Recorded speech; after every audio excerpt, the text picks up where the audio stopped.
stroked out and died over it. You're watching a different show. It's donkey. You ain't a captain of nothing but a sinking ship. Don't do this to me, Harry. The Ohio State. It's Ohio State. What do you mean, the? 312-988-15. Hello? You tell Johnny all you've heard and seen. Sometimes it's good to just yell about football. That's right. That's right. Welcome in. Welcome back, folks, to a Notre Dame versus Indiana. 'Twas the night before the new playoffs miss edition of the Always Irish. Night before the show, pregame shout. Folks, I'm wound a little tight, and I want to go over why. It's not for the reason you might think, but I'm wound tight. It's been a really long week, and I'm ready to get this thing going. And I figured the absolute best thing I could do in this situation is be with my people. Be with my people. This is it, you guys. This is what this show is for. This is why I do all this. This is the kind of moment I was dreaming of when I created this show, and it started to grow a little. And I said, wouldn't it be fun if we were playing for something that mattered and we had a good team and a coach we liked and everything? That was the dream. And now we're here.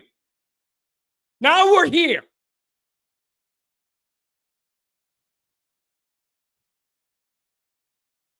I'm so happy just to be here with you guys the night before.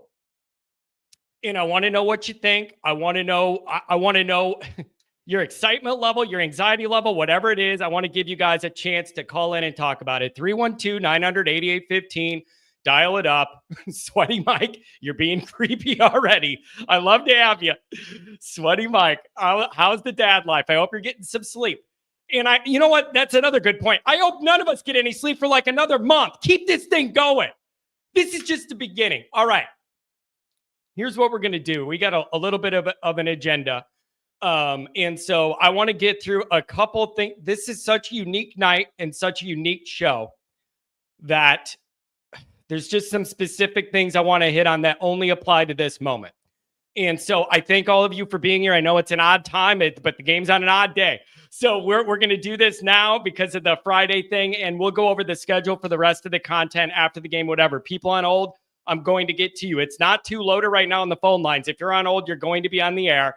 And I want to hear what you guys think. And so there's some really good, generous super chats that I want to get to early so we could get caught up. And then we'll go from there with the calls and go over some of this stuff. Wherever you guys want to take it, I'm willing to take it. This is a special moment, and this is what I envisioned. This was always what I envisioned when I dreamed of what this show would be like, is us doing this in this type of moment for Notre Dame football and all of our combined love for it together. So let's get into it, and I'm going to give you guys your time. As always, thanks for being here. You can find the program on YouTube. Do it. Subscribe if you haven't yet. Give the video a thumbs up. I always forget to say that. It does help a lot. Twitter, search bar Always Irish, Always Irish Inc. I'm telling you guys what, I think I'm done with Twitter till after the game. The Indiana thing, it's too much. It's just too much. They don't know how to troll. I don't think they've ever been in this situation before. Half of them just started liking football 2 months ago. I can't. It's way too much. It's way, way too much. It's over the top. I can't handle it. Signetti's on my last nerve. It's all way too much. It's all way too much. So I don't know about the Twitter thing. Audio only, anywhere you want it, you could get it. If you don't want to see my face, listen, people, I don't blame you. How do you think I feel every day? It ain't a picnic, so I don't blame you if you prefer audio only. The call-in lines, you already know what it is. 312-900-8815. You dial it up, tell Uncle Johnny, oh, you've heard and seen. Notre Dame Fighting Irish, brought to you by Sports Illustrated. Read all about it, folks. We have a hardworking crew over there. Everybody's putting in a lot of work, getting stuff out. I mean, it's playoff time, so we're balls to the walls with content. Patreon.com/Always Irish. He the former captain. He the leading tackler. It's Mike Goolsby and myself breaking it all down. Promo code NDCFP. Talk some Notre Dame football with Mikey and me. Oh, I'm in a good mood. I'm excited to get this going. I am excited to get this going. Johnny come latelys from Indiana. They don't know how to troll, man. They don't know how to troll. They're not good at it. It's really annoying. They're really bad at it. They're really trying, but it's like if you ever you try it so hard that it's over the top and it doesn't hit. You know what I mean? When you're pressing, the best trolls are kind of casual and you're just kind of emptying the clip, but casually they're trying too hard and it's obvious. Oh, it's a bad turnoff, man. It's a bad turnoff. So anyways, that's the deal. That's the deal with them. All right. So here's the first thing. And I'm excited to be able to do this right now. All of the misery of the last 30 years of Notre Dame postseason play, all of the letdowns, all of the beatdowns, all of the breakdowns, everything, all of the mockery, all the embarrassment, all of the ridicule of what this program used to be and hasn't been since I was 4 years old, running around with a full head of hair and didn't know anything going on. All the frustration, all the summer shows that you guys keep this channel going in the middle of the summer when it's May, June, July. Nobody's really that into football except for the diehards. You are the ones that keep this all going. All of those discussions on the phone and the chat and the debates with Pat Cotter and everything else and who's going to do this and what if Notre Dame does this and what if that. All of that stuff comes to a head in this singular moment in Notre Dame Stadium, one of the most hallowed places on planet Earth. A few days before Christmas, the ghosts of Knute Rockne and Ara Parseghian and my man right here, Frank Leahy, they're all going to be there tomorrow. They're all going to be there tomorrow. All of this stuff. Notre Dame has a chance to start to change the narrative tomorrow. I've been saying for a long time now, all the way since I've had this show, it's going to take a special group of Notre Dame players with a certain resolve and a certain attitude and a way they carry themselves. And it's going to take a special Notre Dame coach that understands his ego, takes second priority to that 16-foot gold lady on top of the dome. It takes a special blend to get this where it needs to be, break through that big postseason big game loss thing, break through all that. It's going to take a special group and a special coach.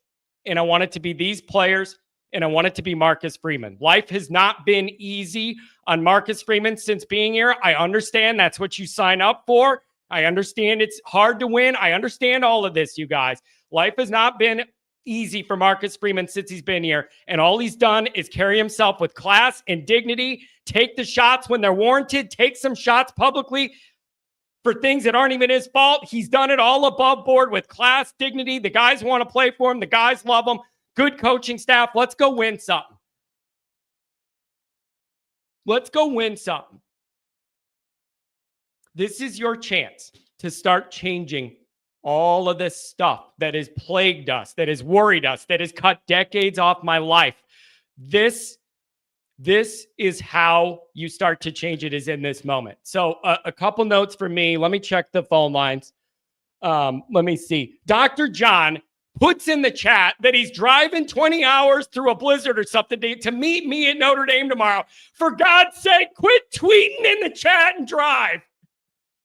The last thing I want to hear is that hey, where's Dr. John? Oh, he crashed on the highway. He's gone, but give me a break. Dr. John, focus on the road, brother. Focus on the road. Let me see what the call bank's like. Okay, we got a bunch of calls, so I'm going to hurry up and give you guys the time. When I say I'm worked up about this moment, it doesn't mean that I'm scared of Indiana. It just means I'm excited for what this moment means. And I have that anticipatory anxiety to get to the moment, right? Not only just figuring out how many layers of everything I need to pack. Tom Frawley, God bless you. I just talked to him about a half hour ago, and him and I had a really good heart-to-heart conversation about a Notre Dame life. I don't know any other way to put it. We had a really good conversation about living a Notre Dame life. And I love Tom, and safe travels to him and his crew tomorrow. And I hope to see them. But it was a soul refreshing conversation to have with Tom about a half hour ago. God bless you. And when I say I'm worked up for this moment, I want to be very clear. It doesn't mean I'm scared of. I'm scared of Indiana. I'm scared of the running SIGs or whatever. I'm not scared of that. I'm excited to get to this moment. And so that's what I mean is just all week, I've just been getting wound tight, really just wound tight. And I'm ready to see Notre Dame unleash on this moment. Okay, couple things. One is the schedule. Because I'm going to be at the game, there's obviously not going to be a call-in post-game show tomorrow. When we get to Saturday and I'm back in Illinois, I'm going to pump out a bunch of articles about the game and put out the video, the standalone reaction video. I'll put that out Saturday. I'm not going live Saturday. We have all the other playoff games everybody wants to watch and I want to watch. We're not going live Saturday. I'm going live Sunday morning and we're going to react to all of it. So we'll go before the NFL window. Maybe I'll put it out 9:30 to 12, 10 to 12, whatever. I will open the chat. I'm going to write that down. Thank you. Thanks for reminding me. I probably would have forgot. Create stream for this is high quality production value here. Thank you for reminding me that. And so Saturday, I'll put out a bunch of articles. I'll do the reaction video. Sunday, we'll go live 9:30 or 10 to 12, something before that NFL window. Then you guys could go do that. We'll react to everything. The no black uniforms, I'm totally fine with it. I've heard rumors. The players had options. I've heard rumors. That was never the case.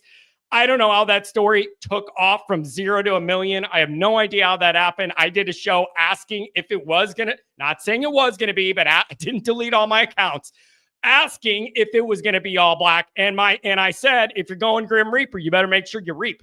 That's a bold move. And if you're Notre Dame and it's a few days before Christmas and you're the Catholic school and you go Black Death, if you were going to go Grim Reaper, you better reap.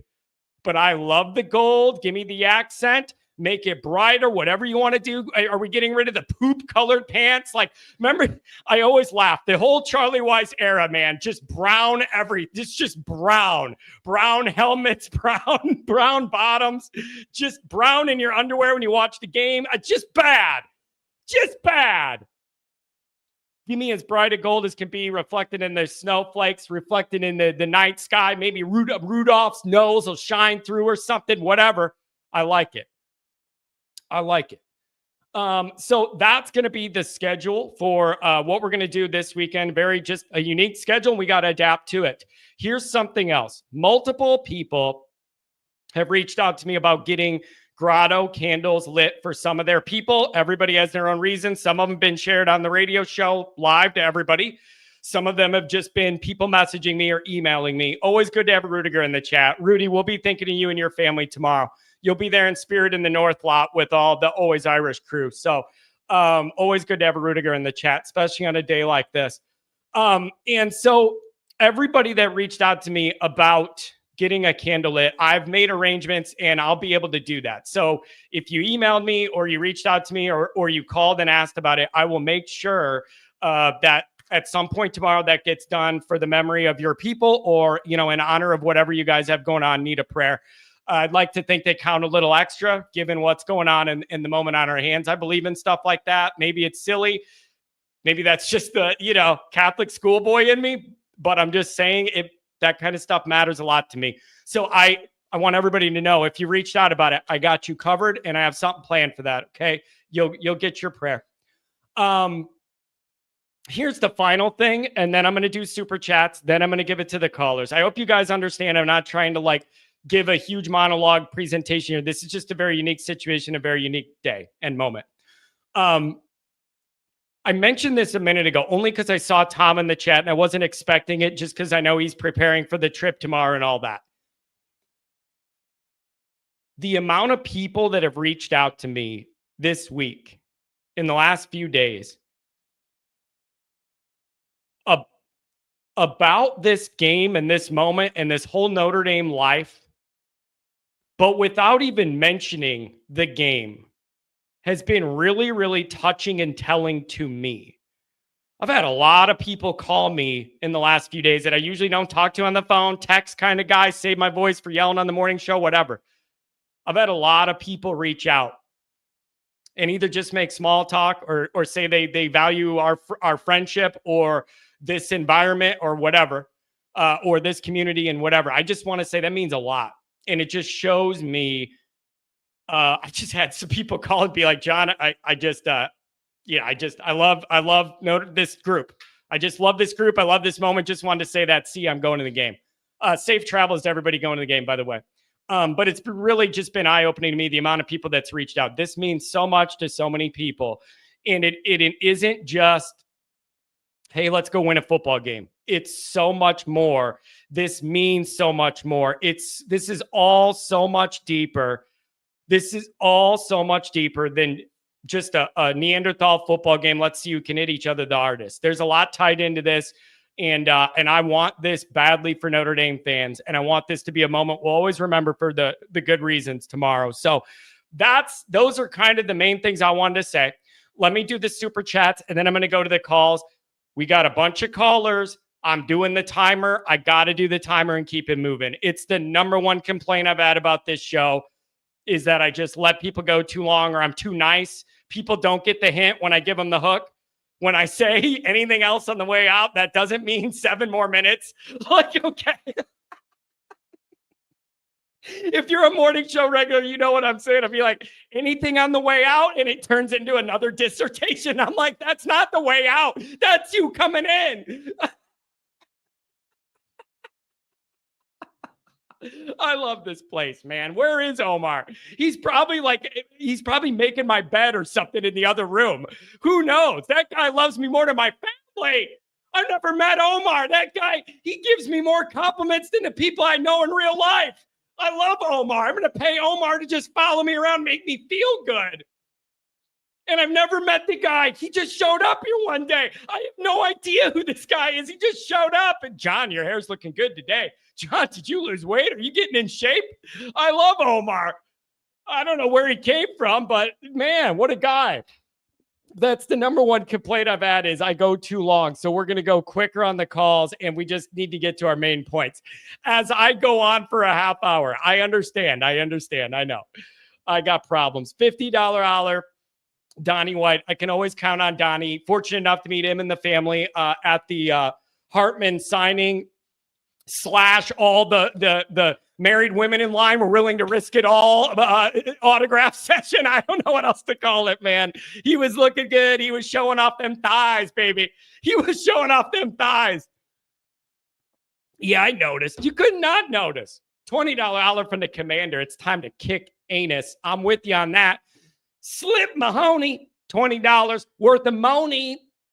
Been a fun year, John. Let's finish it off with a deep playoff run. I'm with you. Eric Tomo, he is a $20 holler. He is my lawyer in Michigan. John, this is getting serious. I've waited 36 years for a chance like this. ND better be ready for the moment. Well, you're darn tootin'. You're darn right. John K, $20 holler. John K is, here's the thing. This is another one. John K just kind of showed up not that long ago. And then started donating, and then people assume that I'm money laundering money to myself through YouTube from some illicit means. It's just funny. But if I was doing that, I wouldn't name the account John K. But it was funny when he first donated. People are like, really funny, John. You trying to gin up some more, like show people that it's cool to donate? And like, I wouldn't name it John K. Mikey Pulls, my security guard. John, the boys and I will see you in the North Lot tomorrow. I'm going to be there. Man, what a rowdy crew that's going to be. Adam Dowling, Pat Cotter, all 50 of his cigars, his brothers, always Irish senior, Dr. John, if he makes it through the great blizzard of 1947. Come on. Domer guy, 88. Riley Leonard is going to have to make some throws in uncomfortable situations at some point, and maybe I'm underestimating Indiana, but he may have to do that tomorrow night. That makes me uncomfortable. It's fine to have some concerns here. Listen, all of the teams left in this field have strengths and weaknesses. There's no one team that is completely infallible in this whole thing. So you go play good ball, you can win it all, baby. Dr. John. Johnny. Are we really doing this? I have 400 miles of bad road to negotiate. Quit. Just listen to the show. You don't have to type. $5 holler. John, I'm posted up at the Hooters and the girls are asking about you. I don't know why that hits me as being funny, and I wish it was true, but I don't think it is. C. Jones, what is ND Stadium going to sound like at kickoff? I'm going to tell you right now something you ain't going to like. I'm going to tell you something right now you ain't going to like. Did you see the video on Twitter leaked of Notre Dame Stadium program engineers practicing the intro videos? Indiana gets a way cooler and a way longer video than I ever want in my building. And that is contractually obligated through the playoff. That's not Notre Dame's choice. That's not Notre Dame being nice to the enemy or whatever. It's in the playoff contract that even if you're the home team, you got to give them an intro video, and it's pretty cool. Somebody filmed it from the side of the stadium, out on the sidewalk at an angle where you could see the jumbo, and it's they're running around. It's a full pump-up video. I thought it'd be 10 seconds. Here comes Indiana. No, they get a full thing. $20 holler from the Rotate. Good to see you. Homer TD, $5 holler. Big week for the Homer TD family. That's for sure. Bigger than for any of us. And if you know, you know. Tony, I hope you're recuperating and feeling good there, buddy. And I'm thinking of you tomorrow. We all are. $2 holler from Mark, 35.10. Relax. If it's 35.10, I'm going to be very relaxed. Look at Donnie. Is your name Donnie White or Walter White? Look at you dropping this coin, Donnie. Say my name. Nikki Dean loves to be heard and seen. Nikki Dean and the wife, they are wonderful, by the way. Gotten to know them. Lovely people. They're going dressed as Santa Claus and Santa Claus's wife. And so they're going to be at the game. You'll probably get on TV, Nikki Dean, with the $10 holler. Tonight, I say no talk about our past. Concentrate on this team and our coach. It feels special. It feels different. But I need that to be right this time. John Simpson, $20 holler. Been waiting for a run like this since 88. Let's go, Johnny. I'm ready for it.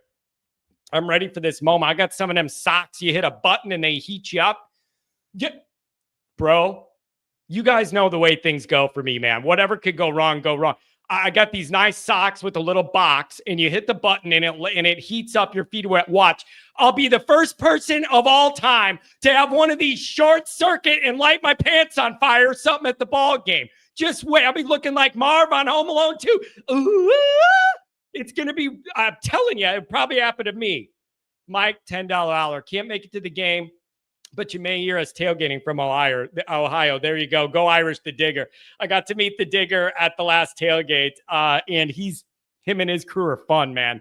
And I love that he told me from now on, you'll know me as the Digger. And there's a specific reason why that he and I bonded over. Andrew Gilmore, the $10 holler with the 224. He's going to give me some more. Donnie, you donated a lot. I'm going to hit you up. Mark with glasses is going to hit us with the energy. I want to see how many bottles of Pepto-Bismol he's chugged today. David Fox, $5 holler. Merry Christmas, everybody. Almost time to shut Indiana up. Ain't it the truth, man? Like, that is, these people need to be knocked down a notch. There is confidence. Listen, I told Tom this about 45 minutes ago now. The $5 holler, John, after the Irish win, you're going to get your hair back. It's just going to grow back. I'm going to have an afro. I'm going to come on the Sunday live show and have a full fro. Unbelievable. Unbelievable. You want to talk about shutting everybody up? I'm telling you, please just win this game. You can't deal with this. We already went over everything with this game. Why you can't lose. Just take care. You can't do it. You can't do it. 765 Donnie, let's go. And we're going to try and do 5 minutes, you guys. I'll keep you posted on the time here. What's going on, man? Hey, John. Man, I can't even imagine what's going on in that brain of yours. I'm telling you, I am wound. Donnie, I am wound tight. And it hit me today, man.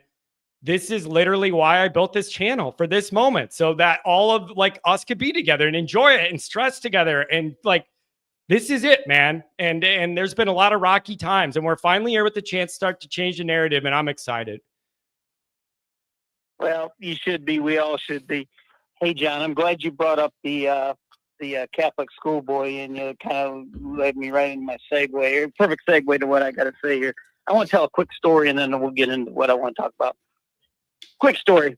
So just a few days ago, the Catholic Church, we celebrated the House of Laredo. Familiar with that? Vaguely. Okay. So legend has it and tradition has it that the house that Mary was living in when the Annunciation happened, a bunch of angels picked up the house and took it to Laredo, Italy.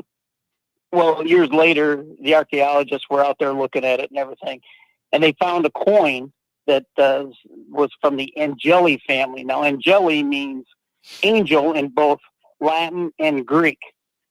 So they figured that the Angeli family, they were very, very wealthy, and they were the ones that actually had the house moved. Well, there's no doubt in my mind.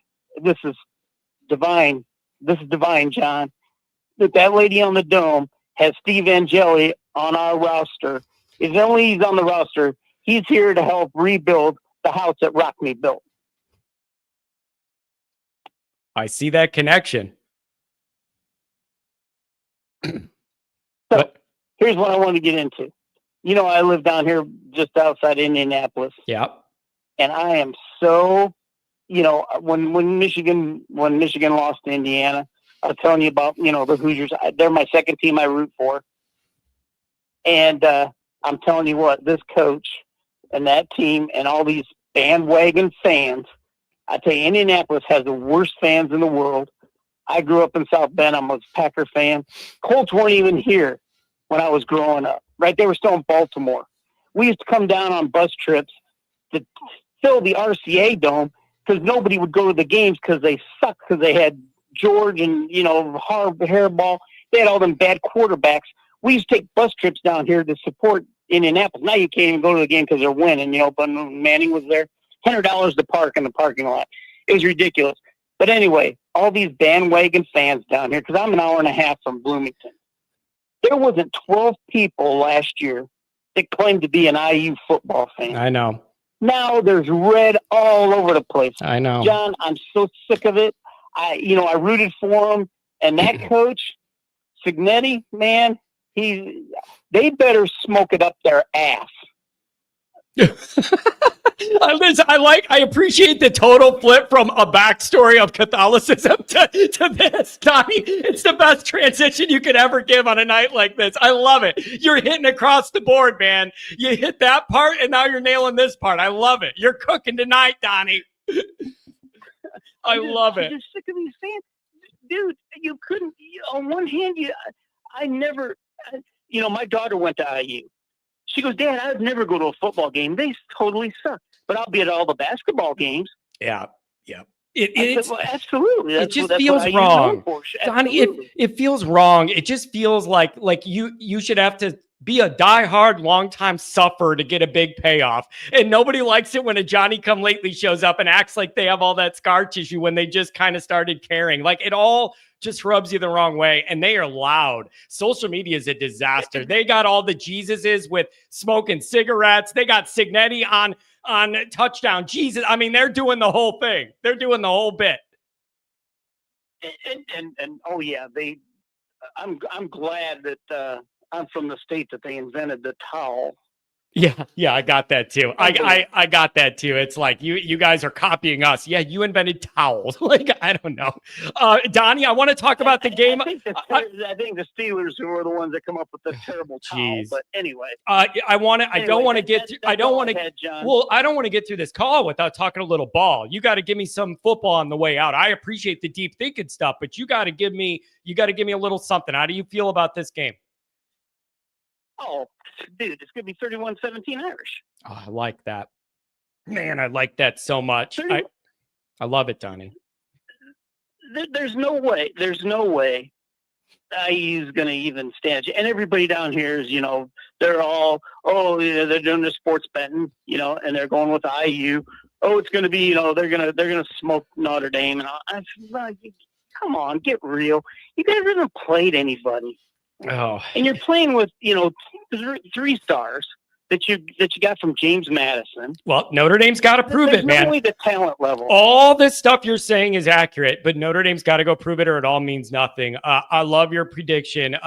Donnie, thanks for everything, man. You've been a big, longtime supporter. You've gotten to know the whole family. You're a part of the family now. And it's been a blessing to meet you and your family and everything. And you're always here supporting me, putting money in the phone lines. I can't thank you enough, man. Oh, John. Hey, if I don't make it on Sunday, because I got some stuff at church to do. If I don't make it on Sunday, have a Merry Christmas, man. I really appreciate it, Donnie. And I'll be talking to you soon. Thanks a lot for everything, buddy. All right, thanks, John. Have a good one. Take care. What a nice guy. He hit all the bases there. He just went with the religious symbolism and then flipped right to stick it up the backside.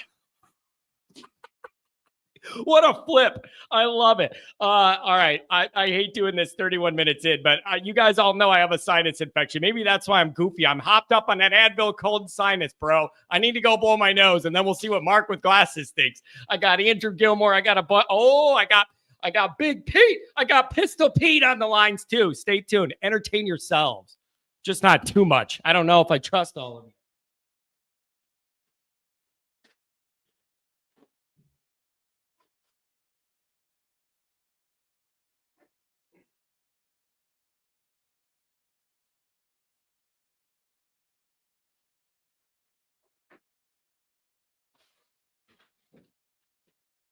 Oh. All right, I'm back. Mark with glasses. God, another long-time supporter who does a lot of stuff for this show and this group. Man, I love you guys. What's going on, Mark? What's going on? I'm calling in from work. So if you hear a bunch of background noise, disregard it. And if anybody sees me tomorrow and I'm looking rough and boy, it's not on track, I'll just be on no sleep. I appreciate the effort, man. Thanks for doing this even when you're working. What's going on, man? I want to know, where are you at? How many bottles deep of Pepto did you have to take to get through work? Yeah, I'm going to hold off. I'll be taking shots Pepto on the shuttle tomorrow. But similar to how Michigan can't lose to Michigan State because they're their little brother, Indiana isn't even. They're not our little brother. They're not even under the same roof as us. They're like the weird neighbor kids that barely leave the house. We forget they even exist. And I'm always thinking about the worst case scenario. And like with this game, I can't make heads or tails of what it's going to look like, but I can't see us losing this game. Mark, don't you just feel like at some point one of these Notre Dame teams with the right blend of players and the right coach and it all vibes is going to be the group that could change this postseason rut we're under in big game moments? And it feels like this could be that group, and I really just need them to prove it tomorrow, man. That's where I'm at. I feel it, but they need to prove it on this stage in front of everybody, man. Everybody who likes football is watching you. Every football fan in America is tuning in to watch what happens in Notre Dame Stadium. This is your opportunity. We need to take advantage. Yeah, I think this team is better than how they've looked and what they've done. And I think, never mind that they're not close to full strength. I think they're still good enough, in my opinion, to win the next 4 games. And specific to Indiana, Indiana had 250 yards against Michigan and 18 total yards in the second half. Signetti and Indiana, they're nothing but a fart in the breeze. I'm not worried about this game. I've got it Mark, should it worry me that you're not that worried? That kind of makes me worried. I might have bought in a little too much to what Gouldsby's been saying, but I feel like he's kind of been championing the kind of fan turnaround, going back 6-7 weeks. I feel like he got onto it real early. It's an easy team to be a fan of. They're better than what we think they are, and never mind that one, week 2. And Signetti is a jackass. The guy stinks. That's all I got. Thanks for taking my call. Mark, drive safely tomorrow. We'll be in the North lot in the same area I am for my tailgates. If you want to come by, you're always invited. I'll be there. Have a good one, buddy. See ya. Oh, what a nice guy. Even calling from work. Look at this. Murphalicious, Fergalicious, Deaf, Indy is on a downward trajectory while IU is the next superpower.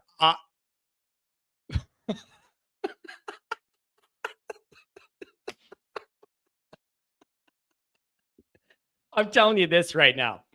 There's a big difference. This hilarious joke aside, there's a big difference between confidence and arrogance. Do you guys feel me? Do you understand me? There are Signetti rules. Google it. That is pretty funny. That one's actually funny. That's good. I like that. here's the problem I have, man. I'm sure Cignetti spends a lot of time talking about the success of his team. Like, we got a good group and the guys are playing hard, we're winning, whatever. But the problem is, whenever his quotes hit the mainstream and I see them, it's always him talking about himself. I win, Google me. Okay, I get it. It's kind of cute, whatever. And then they said to him today or yesterday, they said to him, how do you feel that you won? How do you feel that you won most of the coaching awards this year? And he goes, well, let's be fair to myself. I think I won them all, or I'm pretty sure I got them all. I'm just telling you, there's a thin line between confidence and arrogance. And some of this stuff is bugging me a little bit, like a little bit across the line of too much self-promotion. But I am sure there's a bunch of things of him saying his team is great too. And I just see the highlights about him. But it's just, man, and those fans are, they're having themselves a time. They're having themselves a time. That's for sure. All right, let's keep it moving. Andrew, what's going on? Andrew? John, you there? Yep, gotcha. Oh, sorry. Yeah. I didn't hear anything. Yep, I got you. You're all good. What's up? Hey, man. Sorry. I was very close to going to this football game. I had the ability to get 2 tickets, but my son's not feeling well, and we're going to Portugal literally the next day. So I couldn't swing it, but I would have loved to come see you, man. But there'll be other times. You are like, dude, honestly, you're one of the few people that at these tailgates, they say, is this guy here that I hear on all the time fighting with Pat and disagreeing and doing that? You're one of the people that like people want to be like, put a name to the face here. So you got to show up to one of these. Absolutely. Well, I'll definitely, I'll certainly try the next game you do, but yeah, really bummed. We were really close to doing it, but it just would be irresponsible. But hey, man, question for you. I really believe, my issue with how everybody's acting. I think I called in the other day and talked about it. Was everybody's so freaking confident about this game, and my only issue is that I'm a huge. I love college football. I watch tons of college football, and I think Cignetti's a really freaking good coach. And my question to you is, what's your level and belief that Marcus Freeman has his team ready? I'm not talking about Al Golden, and I'm not talking about Denbrock. When it comes to the playoffs, the head football coach has to have this team ready. Like, what's your confidence there? And what happens if he doesn't succeed in this one? Where's your confidence level with Freeman? Yeah. I'm bald. Excuse me, I'm bald the next minute after. That's what happens. All right. Does it make you feel any better about the preparation factor if you're going to put aside the unit leaders on offense and defense, which are experienced guys, and you would trust them to theoretically get their groups ready? Outside of that, if you want to put that aside, do you give any credence to the idea that Freeman did apparently a great job of preparing the team for Texas A&M and everything that went into the buildup of that, with the weather conditions, the physicality of an SEC roster, week 1, going into that environment? And they did a really good job of preparation. I don't think anybody could say Notre Dame was not ready for that moment. That was a big one to me. Additionally, Freeman's never dropped a game after a bye week. I know that's not exactly apples to apples. I'm not saying it is, but I feel like there's some evidence on the side that he's going to have them ready for this. And some people are going to lean on Al Golden and Denbrock for a part of that too. Is that crazy to think?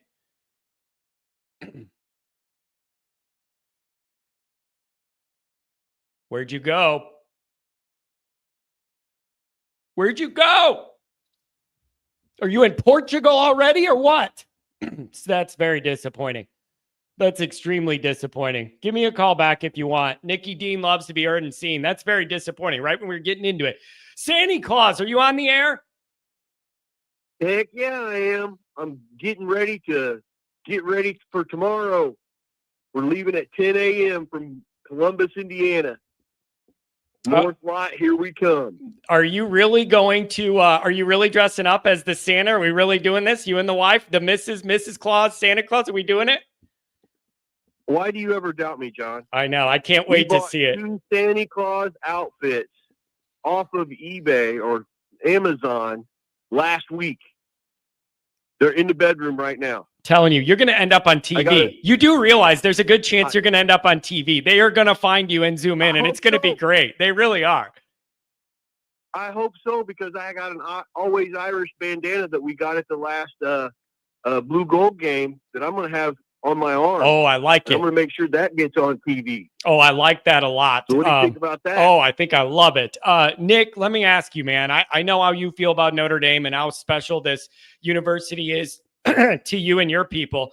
What are you thinking the night before, man? What's going through your mind? I know how much this means to you. What are you feeling? The big thing is I'm excited to spend the day with my wife and my best friend. My brother couldn't make it because he had to work. I'm a little bit upset that I couldn't take my dad along with me, because he's the reason I'm a Notre Dame fan. My brother's a Notre Dame fan.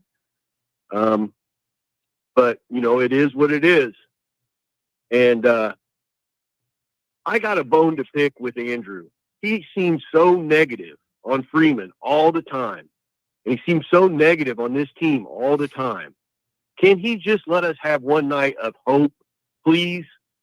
If he calls back, ask him that for me. I think he is going to call back. I just think he always wants to make sure, I believe that he loves Notre Dame, but it's just, I think he feels that all ground's got to be covered. And then if this show leans too much one way, he's always here to try and balance it out. I kind of feel like that is the role he's growing into in our little ecosystem, is that whatever the narrative is, if it gets too heavy on one side, Andrew kind of is there to balance it out. And you could say that's probably healthy, but some people think it's just all the negative stuff.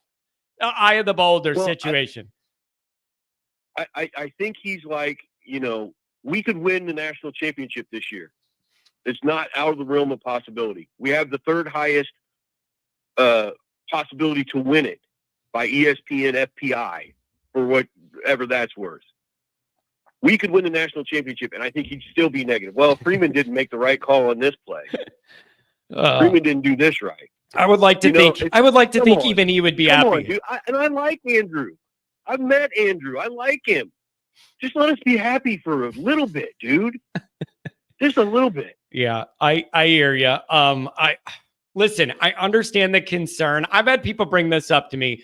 John, is it a concern that Cignetti, even though he hasn't been a big time power head coach, he's got a lot of decades on Freeman as far as being around this kind of thing, and maybe that will put a balance towards their favor or whatever. I don't know. I would like to think Denbrock and Golden right there with Freeman leading the way. That's a good blend to me. Cignetti's a good coach. I'm not taking anything away from him. He's won every place he's been. But this is big boy football. He ain't played big boy football yet. Notre Dame's going to wax that ass tomorrow. Yeah. That's all I got to say. That's my last note. Man, Nick, I really hope so. But man, I'm telling you, you are a good dude. I am blessed to be able to get to know you and the wife.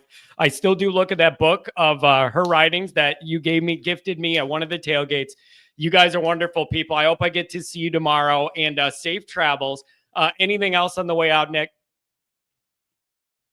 Safe travels to you too, and I think you're going to be jealous of our vest tomorrow. That's all I'm going to say. I like it. I can't wait to see it. I can't wait to see it. Take care. That's Nicky Dean. He loves to be heard and seen. That's my guy, man. They're just the nicest people. They're just the nicest people. Let's see. Andrew's got a couple minutes left on the ledger, and then we're. I think I'm going to try and be able to get to everybody on hold if we keep on this pace. We're doing pretty good with the 5 minute. Andrew. Yeah. I gotta love Nick, dude. He's a good man. Nick, I'm glad he. I'm telling you, I've gotten to know them, and they are literally the nicest people, and they so genuinely love Notre Dame. Andrew, did I accurately kind of describe your place in this little ecosystem? I always feel like you're there as a counterbalance to the other side, and it isn't always popular, but I think it is healthy to think about things across the board. That's why I appreciate you being here and don't get mad at you all the time anymore. That often.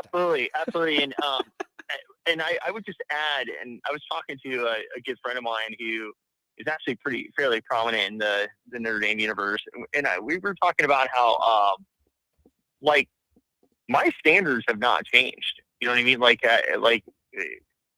Notre Dame has not won a big bowl game since 1993, and so like why should I act super satisfied with which is like with what's going on like right now? Like, you know what I mean? Like I can.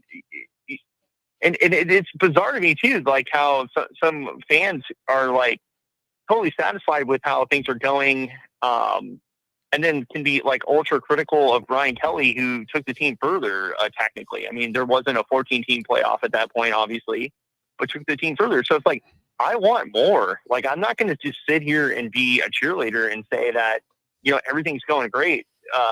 With that said, I think I've been totally fair. Like I think. But wait a second. Wait. We're on the eve of this. Yeah. We're on the eve of this game with all of America watching, and Notre Dame has their own playoff game. And you can start off the 12-team playoff era with the win in Notre Dame Stadium. I can't have you acting like it's just like a nonchalant. Like I'm not impressed with that. Come on, like tonight's a big deal. And remember, that is not what I said. And remember, I You're saying you're not that like hyped or not that impressed. No. What I'm not impressed with is there were people who called in on Wednesday and said that Marcus Freeman had already eclipsed Brian Kelly. And then you have a lot of fans who are saying like, what's wrong with Andrew? Why is he so negative all the time? It's because Notre Dame hasn't won a major bowl game since 1993. Okay. And I'm not going to change my standards and say, hey, good job, Marcus Freeman, just because you got us here. But I did say on Wednesday, you beat Indiana and you go down to NOLA and you beat Georgia. I'll call in and say you're better than Brian Kelly. I'll have no problem saying that. But that's what's got to happen. And so it's got to start on Friday. I think Freeman's officially on the clock. I'll be the first one to admit to you, John, I did not think Freeman was the right person to hire for Notre Dame football. And I was like really worried about it after some ridiculous losses. But he righted the ship. He's got us to this point. I think he's on the clock now. Now he's making the big money. He got his big extension. He's on the clock now. Now you're Ryan Day. Like you're Ryan Day, or you're either Ryan Day or you're Jim Harbaugh. Which path are you going to go down? Are you going to win some games or are you going to choke? So like this is where we're at. I'm 100% cheering for the guy. I want him to win, but don't crown him or anything. Don't there's. Like I was watching this other show, one of your competitors, and somebody literally sent in a question and says, is Marcus Freeman one day going to have a statue outside the stadium? It's like, are we kidding right now? Well, like, if he wins a championship, yes. If he wins a championship, yes. And Kelly's not getting one because he never even won a major bowl game. Why are we even talking about this stuff? Andrew, wait. Andrew. Yeah. I do think I've gotten to know your personality quite well. And I believe you think very, very like logically. And I think in my niche and the way I do this program, there's a lot of emotional stuff. Like you're so practical sometimes about stuff, you can kind of rip some of the emotion apart from it. Like with the Kelly stuff, you have to admit, right or wrong, I know you're not going to like the concept. You have to admit, people want to like Marcus Freeman. They didn't like Kelly. They want Freeman to succeed in a way. They didn't have that relationship with Kelly. People feel closer to Freeman. They feel that he's a different guy, more open, more with all the Notre Dame stuff. Like that's a difference too of why people think that it isn't just the records. It's people want to like Freeman for a lot of reasons. And they wanted to not like the other guy because he gave us a lot of reasons not to. That's a part of this.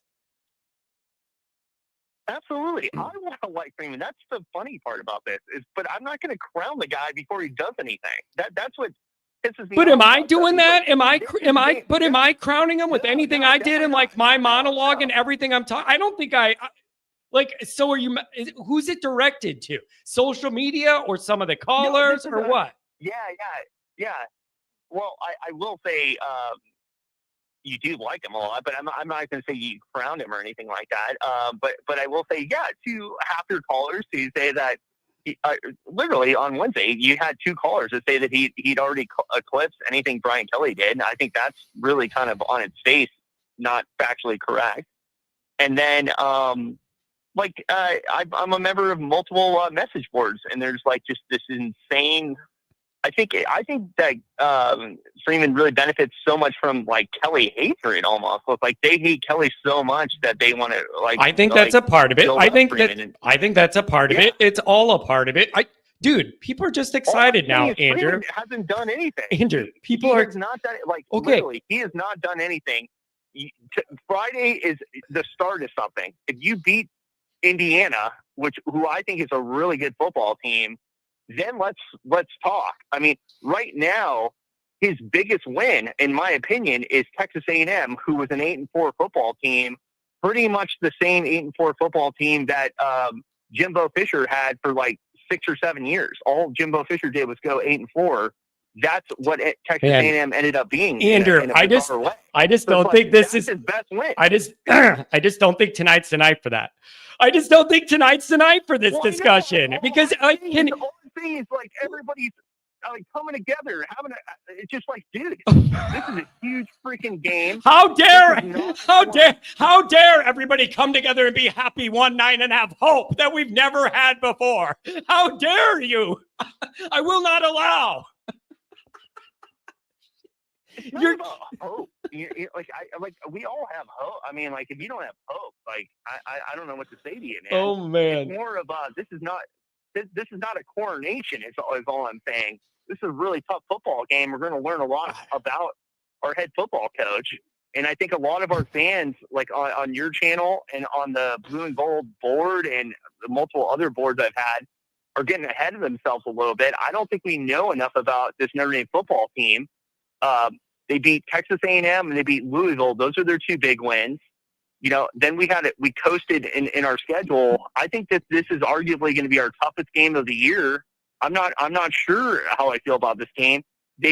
I think the good news is Freeman does recruit well, and so we have more blue chip players on this football team than Indiana does. Indiana is essentially a group of 5 football team. So I fully expect Marcus Freeman to go out and win this football game. I'm not sure if they're going to cover the 7.5, but I fully expect them to win. Man. I'm just saying that everybody needs to temper their expectations. I don't understand where this sentiment comes from that it's a sure thing or something like that, which I'm seeing from Notre Dame fans, not the national media, not yourself. I'm just saying temper expectations. It's going to be a dogfight on Friday. And yeah, let's see what Freeman has to do because Andrew, I'm not fully convinced that. I got an idea. You got to promise you're not going to get mad at me on the way out, okay? But I got an idea for you. Okay. Could you consider coming to the game with Nick Dean and his wife, and you can wear a Grinch costume and go in between those two with Santa and Mrs. Santa, and then you could be in the middle? That's the funny part is like I'm going to be the Grinch, but. Like, what am I saying that's like actually not true? I just you know what I mean? probably nothing, but nobody's in the mood for it tonight. How about I think that's the honest answer is probably nothing, but on this night, on the eve of this 30-point win. Pep rally time. You got it, dude. Yeah. You can't. I mean, I get what you're saying. I just think this is a night where everybody is entitled to be a little more hopeful. That's all I think people are doing. Who hasn't? I haven't said anybody shouldn't be hopeful. I love Tom Frawley, who's going to the game. Dr. John, those guys are real troopers. They're going to be at the game. Irish Gordy, that guy's the man in the chat going to the game, I believe. I'm just saying. Like, I think that you know what I am, John? I'm always evaluating, dude. And so, like, this guy just got his contract extension. This is when his contract extension starts. You never ever like when you're a baseball fan, when you sign a baseball player, it's for the future, not the past. Yep, it's not. That's exactly right. So it's the same thing for Marcus Freeman. His career starts at Notre Dame on Friday. I've been I will fully admit I was against him being hired. I'm a little skeptical of the extension, although I said that if I was the AD, I would have given it to him. But right now, let's see if he earns it. And that's all this call is about. Let's see if he earns it. I don't think Indiana's as big a pushover as a lot of your callers think they are. So let's see if he earns it. And if they do kick ass, and if they kick Indiana's ass, I will happily call in from Portugal, which I'll be for the next week and a half, and say, dude, Marcus Freeman is the man. Let's get ready for NOLA, or let's get ready for Georgia and NOLA. So, yeah, call in on that. All right, man. I just think people just aren't in the mood for any negativity tonight, Andrew. So I'm not saying what you're saying isn't factually correct. It's just the moment. It's more like just trying to get people. The whole thing has been negative. The whole tone has been negative. And you're saying that everybody's wrong for being excited. What do you mean? All right. Right? I mean, I don't really feel it that way. I'm just trying to say that I think that people are underestimating how good this team is that we're playing. I don't think it's a given victory. I think they're probably a little bit better than the Louisville team that we barely beat. So, I think it's going to be a really tight game. Well, we'll see what happens. You're always a lightning rod, man. Hey, hope that kid feels better, and safe travels overseas. Yeah. Take care. I just don't think people are in the mood for the contrarian stuff tonight. Not saying it's all wrong. I'm just saying. Let me go. I got a couple chats I got to get to.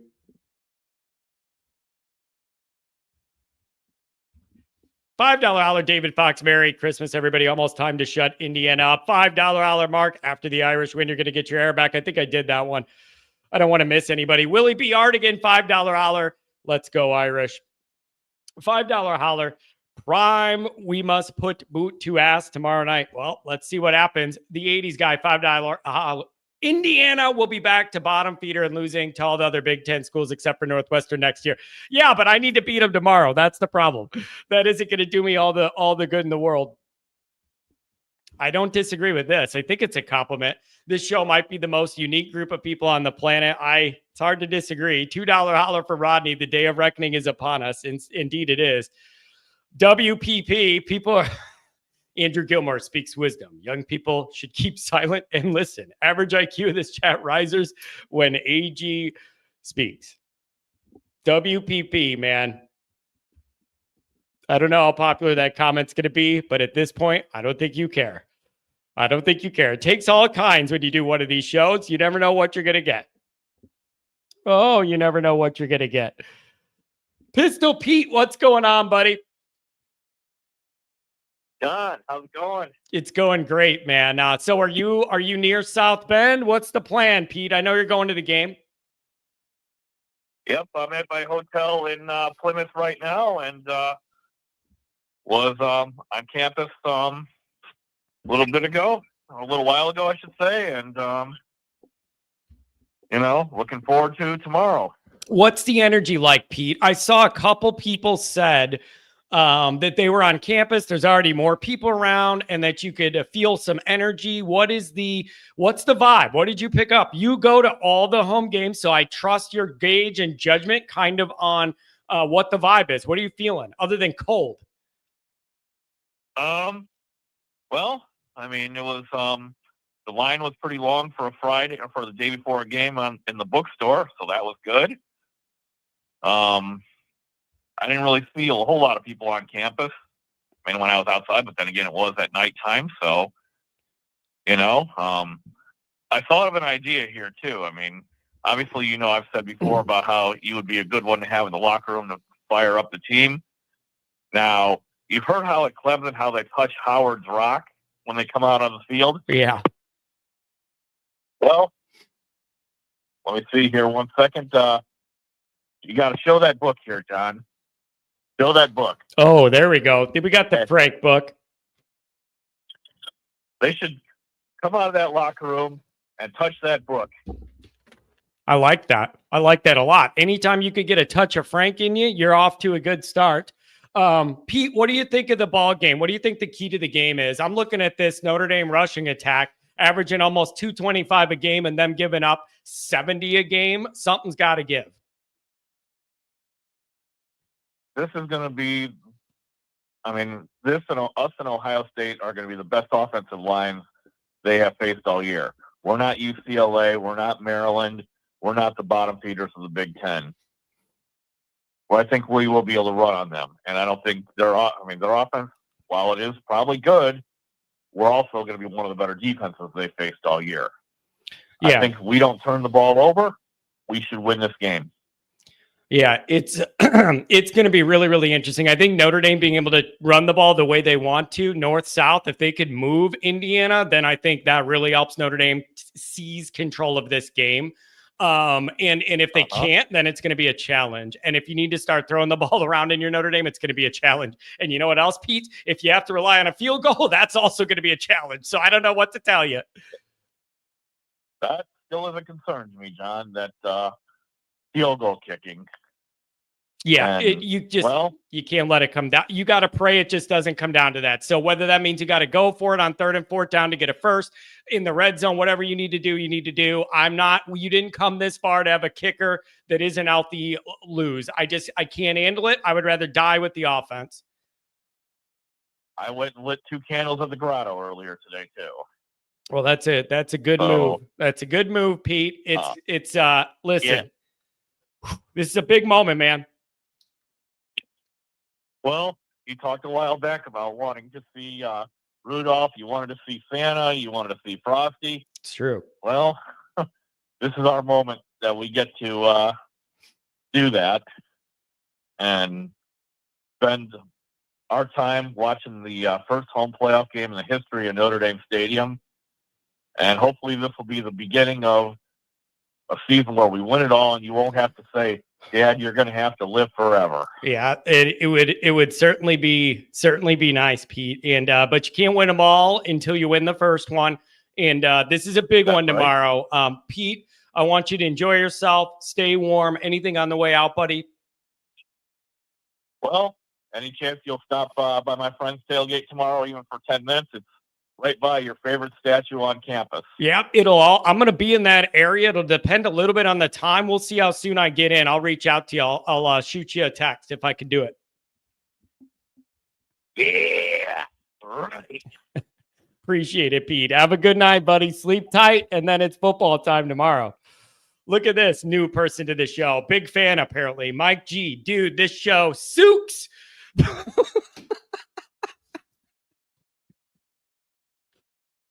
This show sucks in capital letters. Here's the other thing, too. Do I have a problem, or is someone holding Mike G hostage saying, you can't turn off this show? Like the meme where they're holding somebody, it's torture, and they're holding somebody's eyes open and they're making them watch something. Mike G, nobody go play that guitar in your profile. Nobody's making you be here. What do you mean? Dude, this show sucks. Nobody's making you be here. You can leave. I totally realize this environment is not for everyone. I totally get it. I don't want anybody here that doesn't want to be here. Jeez. Man, that's a little rough. Oh, boy. Man, tough crowd these days. The most reverend of Notre Dame men, Mr. Jack Sacco. What's going on, Jack? Johnny, how are you? Jack, I'm wound a little tight. Not because I'm afraid. Your emotional state. I'm concerned about your emotional state. Yeah, it's not because I'm afraid of Indiana or smoking too many Cignettis. It is simply that I'm excited to get to this moment. I want this moment to be here. Yeah. Well, I tell you something. I don't want to take too much time here, but I wanted to just let you know that in my experience, and there's a lot of it there. I'll tell you this is what it feels like. This is what a championship run feels like. Now, will we win the championship this year? Who knows? We could, though. We may. But this is what it feels like. The excitement, the hope, the fight, the fire, all of that, that I think every Notre Dame fan should allow themselves to feel. And I'll just say this, a lot of Notre Dame fans, especially your age and younger, I don't know how to say it. I think we said it on the text one night. They sort of have Stockholm syndrome based on the treatment that we received from Brian Kelly and some of the other coaches back up until Lou, all the way back to Lou. And yet, in those cases, we were never going to get there. and it was just how much abuse were we going to take, and when was the other shoe going to fall on us? This is different. I personally think that Marcus Freeman is different than any of those guys. And this is, we have to remember, this is not just Marcus Freeman's third year coaching at Notre Dame. This is his third year coaching as a head coach anywhere. So it really is extraordinary. He really has done things that Brian Kelly hasn't done. And just the fact that he's so much, he's so well loved at Notre Dame, and he's got the team doing things and making, at least intangibly, making me feel a certain way about that team that I haven't felt since probably the 93 team. And by the way, I was at that bowl game in 93. It was actually on Cotton Bowl on January 1st, 1994. I was there at the last one. So this one is a big one. It's huge. I really think we're going to win. And it's just a matter of who wants it more. When it comes down to each individual play, who wants it more? I fully believe the Notre Dame football team wants this one really bad, and I expect them to.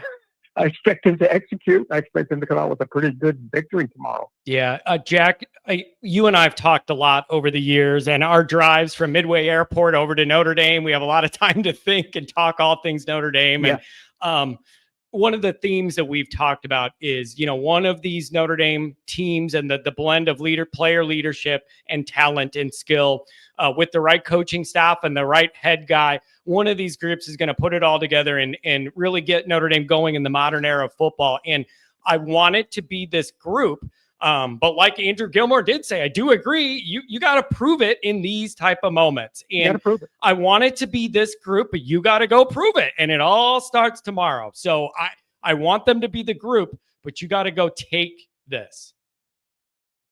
You got to take it. You got to want it. You got to know that you deserve it. You have to win. You have to win without apology.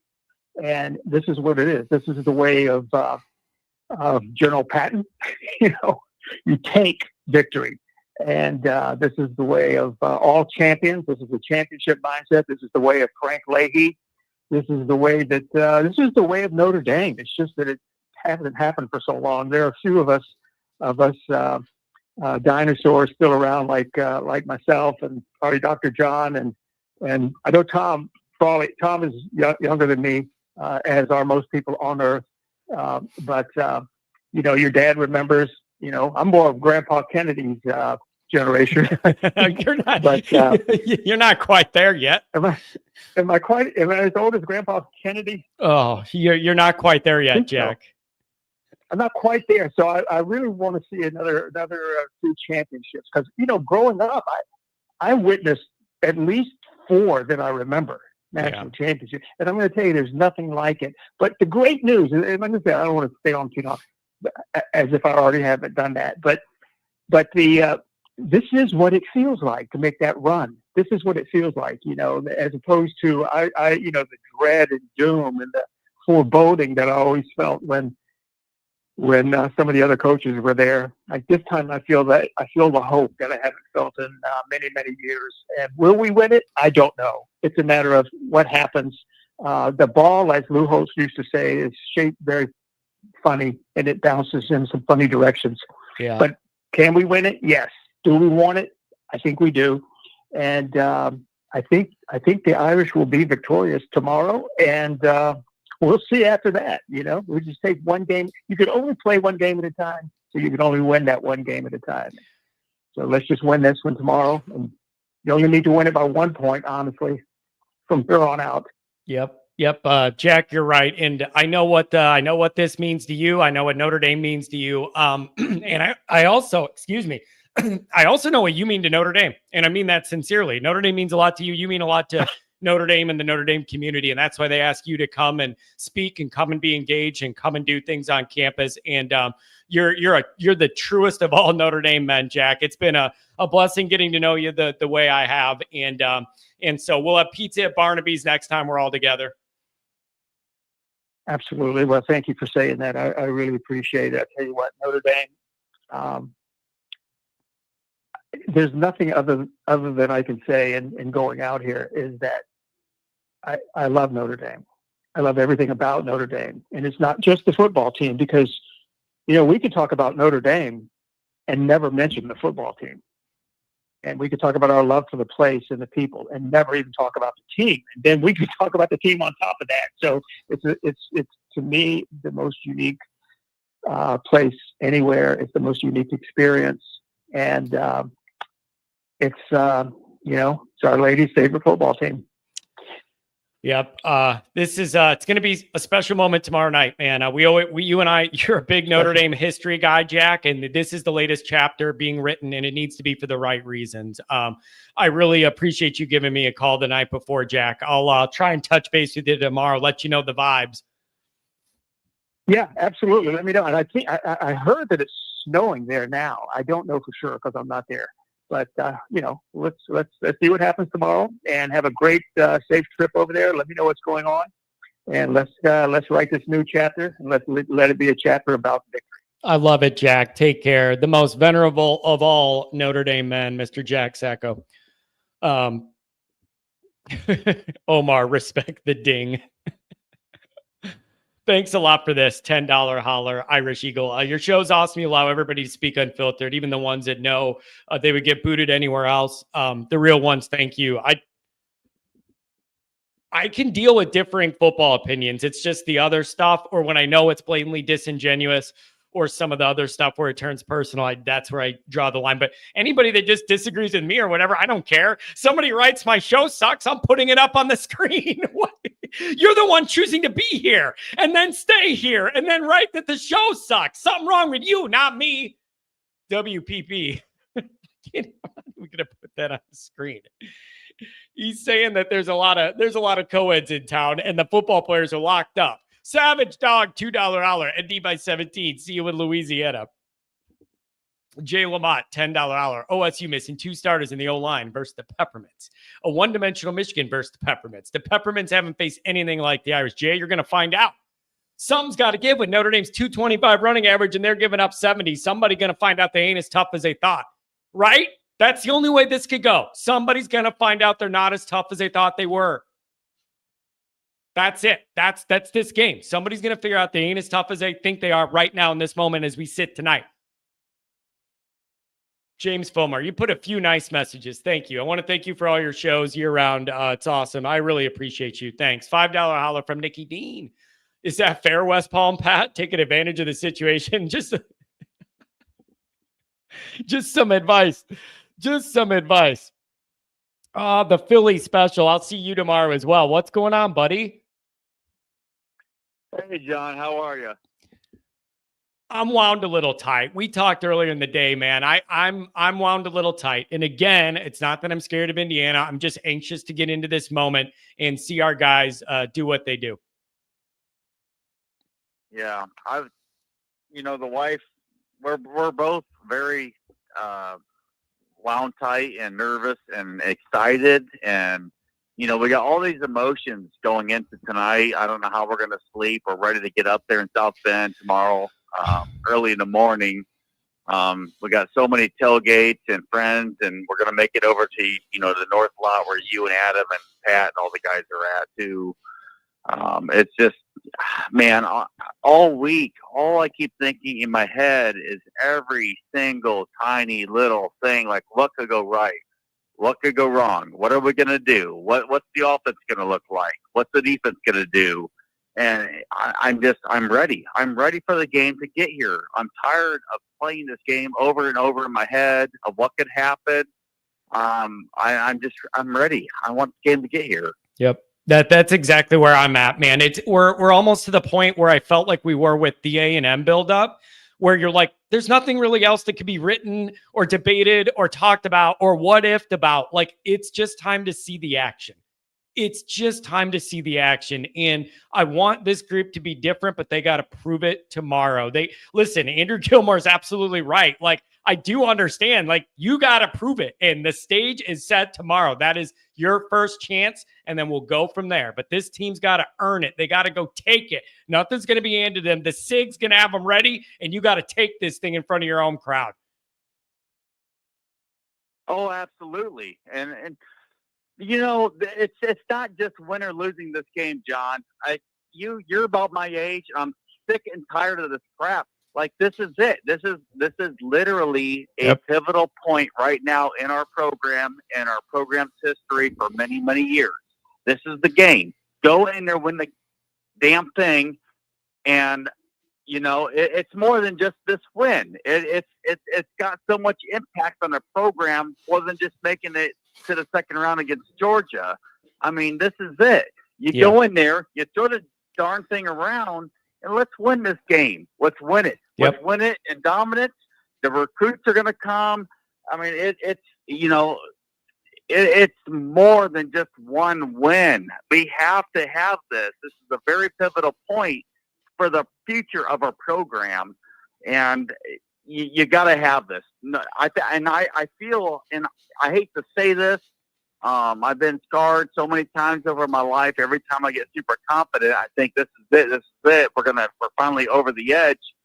Tomorrow, I honestly, this is the best I felt in many years, John, and I hope that God, I'm right. I hope we go in there. Yep. You hope it's different this time, right, Phil? Like you've been kind of conned into this before emotionally. You just hope this time it's different, right? Like that's how you feel, is like you've wanted to buy in before, and every time you felt like you've leaned in a little bit, you get burned. And it's just, I feel that, and I feel that with a lot of these people, and I need to see it change. And it just doesn't until you make it happen, and you got to go earn it and take it. And these opportunities are never promised to you. And Notre Dame had a rough start earlier in the year, week 2, and they fought their way back. And now you just got to take advantage of the moment and seize it. Phil, I'm sick of this. Maybe next year, maybe if the recruiting gets better, maybe in 2 years, maybe when this quarterback comes, maybe if we get a different coach or whatever. It's always about kicking the can down the road and never about winning now. No, it's not. And we're then identical. I'm tired of it, John. I'm sick and freaking tired of every time I get excited. I think we finally got over that hump. And I think we're finally going. We're on the edge. This is our time, and we've been burned. You know exactly where I'm talking, what I'm talking about. But I really do, John. I really do. This time I feel more confident than I have in many, many, many years. I think with the depth of our team, with what Marcus Freeman has built. And speaking, okay, let's go back to the Marcus Freeman, the contract extension.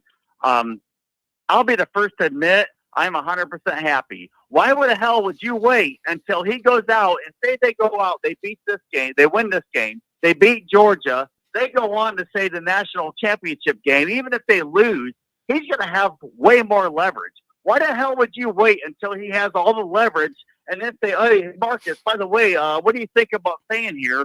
Why the hell would you wait for that? I think wait, Phil, he has all the leverage. The argument could be played the other way too. What happens if you give him it now and then you fail on the big stage tomorrow? Then everybody's going to clown you and say you jumped on this extension for the guy you just failed in the biggest moment in your stadium you've had in recent vintage, right? Like it cuts both ways. This cuts both ways with that. It's a perceptual risk tomorrow, Phil. What a bad look on Notre Dame and Freeman if you fall flat after the week he's had and all that media about that extension. You can't fall flat here.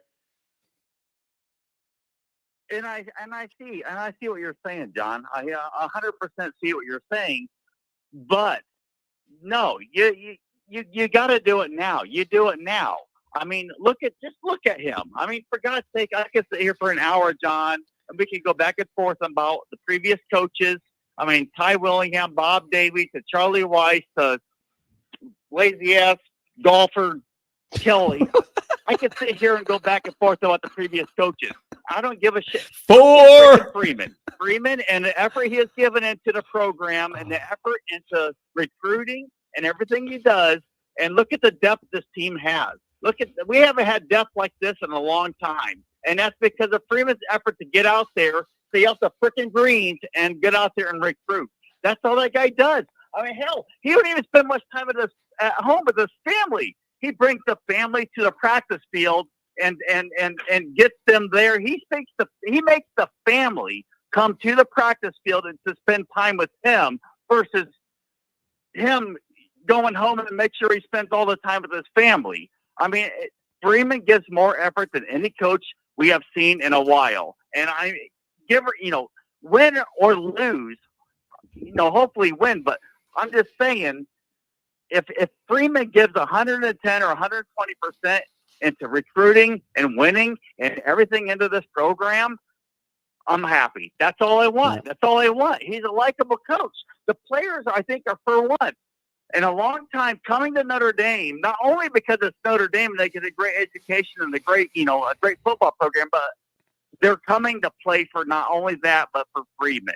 And we haven't seen this in a long time. Yeah, I totally understand. Excuse me. I totally understand that angle of it, Phil. And I feel a lot of that with you. And that's why I want this group to be the group that breaks through. I want you guys travel safely tomorrow and then make it over near us whenever you can. I love seeing you and the wife. You guys are great. All right. I see Omar's got me a ding in my name, so I got to get out of here. Omar wants me out. Hey, later. Peace out, guys. We'll see you tomorrow, bro. Oh, see ya. That's hilarious. Now we got the callers that are like, oh, man. They like, Omar's got some real authority. Look at this. I just got done saying, I literally just got done saying, I want this group and this coach to break through, but they've got to prove it on the big stage tomorrow. And like, you got to like do at no part in this show did I say, don't worry about it, Notre Dame fans. We're going to win by 50. Just sit back and relax, whatever. No, smoke a Signetti, roll out the tobacco, put something else in it and smoke it. I'm not saying any of this. Overconfident. All I've been saying is, it's not going to be handed to you, and you got to go take it. And I want this to be different, but you got to prove it on this stage, not beating 9 or 10 teams in a row that weren't good. You got to prove it on this stage. Ronald, come on, buddy. Look at this. The kicking game for an ND needs to be on point. The point it needs to be on is whatever point there is on the edge of the bench, because I'm not risking it. I'm just sorry. I'm not doing it, Andrew. Bro, I'm not doing it. Like, I just can't do it. This team's come way too far to have a kick or shake one to blow the game. Johnny's injured. What do you got to lighten up? Well, then you don't do it. You go for it every time. I can't handle it. Man, stressful around here. I'm writing down some of these numbers. A couple more super chats. Blow my nose. Go back to the calls. I'm trying to get through them, you guys. It's a busy night. $5 Olive from the 80s is an opportunity to make the third year special. I hope it comes to fruition and everybody in the Always Irish community can enjoy it. Thanks a lot, 80s guy. That's all I want for this group, is to be happy for once in our miserable existence. Okay? Like don't sue me, but that's all I want for this group, is for everybody here that likes Notre Dame to legitimately be happy for once in our miserable football lives. If you're my age, if you're Jack or Always Irish Senior, you've seen a lot of good stuff. Not me. Let's go Irish. Eric, you're the man. You're the man. Where was it? I meant to highlight this, and I didn't. Always Irish Senior was in here, and he put something about you got to play 4 quarters, and I was going to save it, and I clicked the wrong thing. I also, when we're doing this tonight, and I'm talking about all these people and everything that makes it special, obviously it all starts with him and Grandpa Kennedy. I wouldn't be the way I am, and none of this stuff would happen without them. This is the reason I am the way I am. Why do you think I love Frank Leahy? Like, this is all what this is about, you guys. These generations, and I would like my generation to see something good happen before I stroke out in his stupid basement. Son of a buck. Nose break.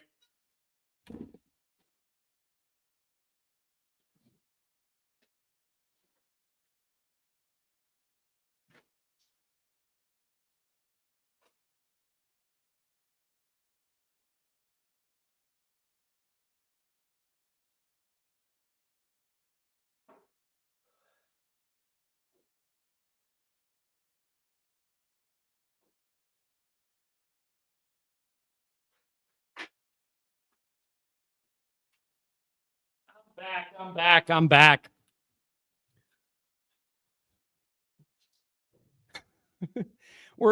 You guys are hilarious. I love this group. Oh, I love this group.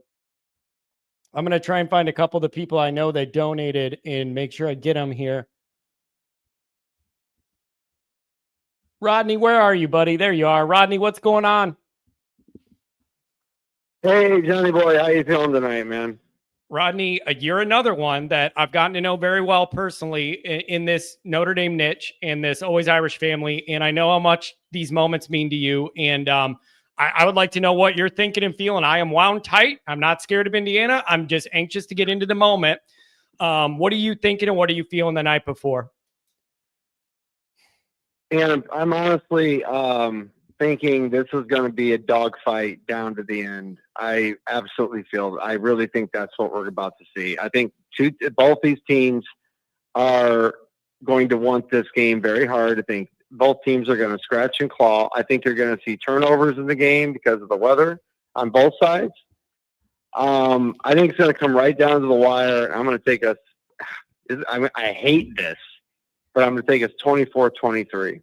Oh, are you trying to give me a stroke the night before the game, Rodney? Yeah, I know, dude. I know. Rodney. I think we're going to win, but I think it is going to be I honestly do, man. I think it is going to be a rock 'em, sock 'em, drag it. Like this, John, what this reminds me of, I think it's going to replay what happened several times, a couple times, especially with Stanford. I think they're like the new Stanford of college football. That's honestly what I know.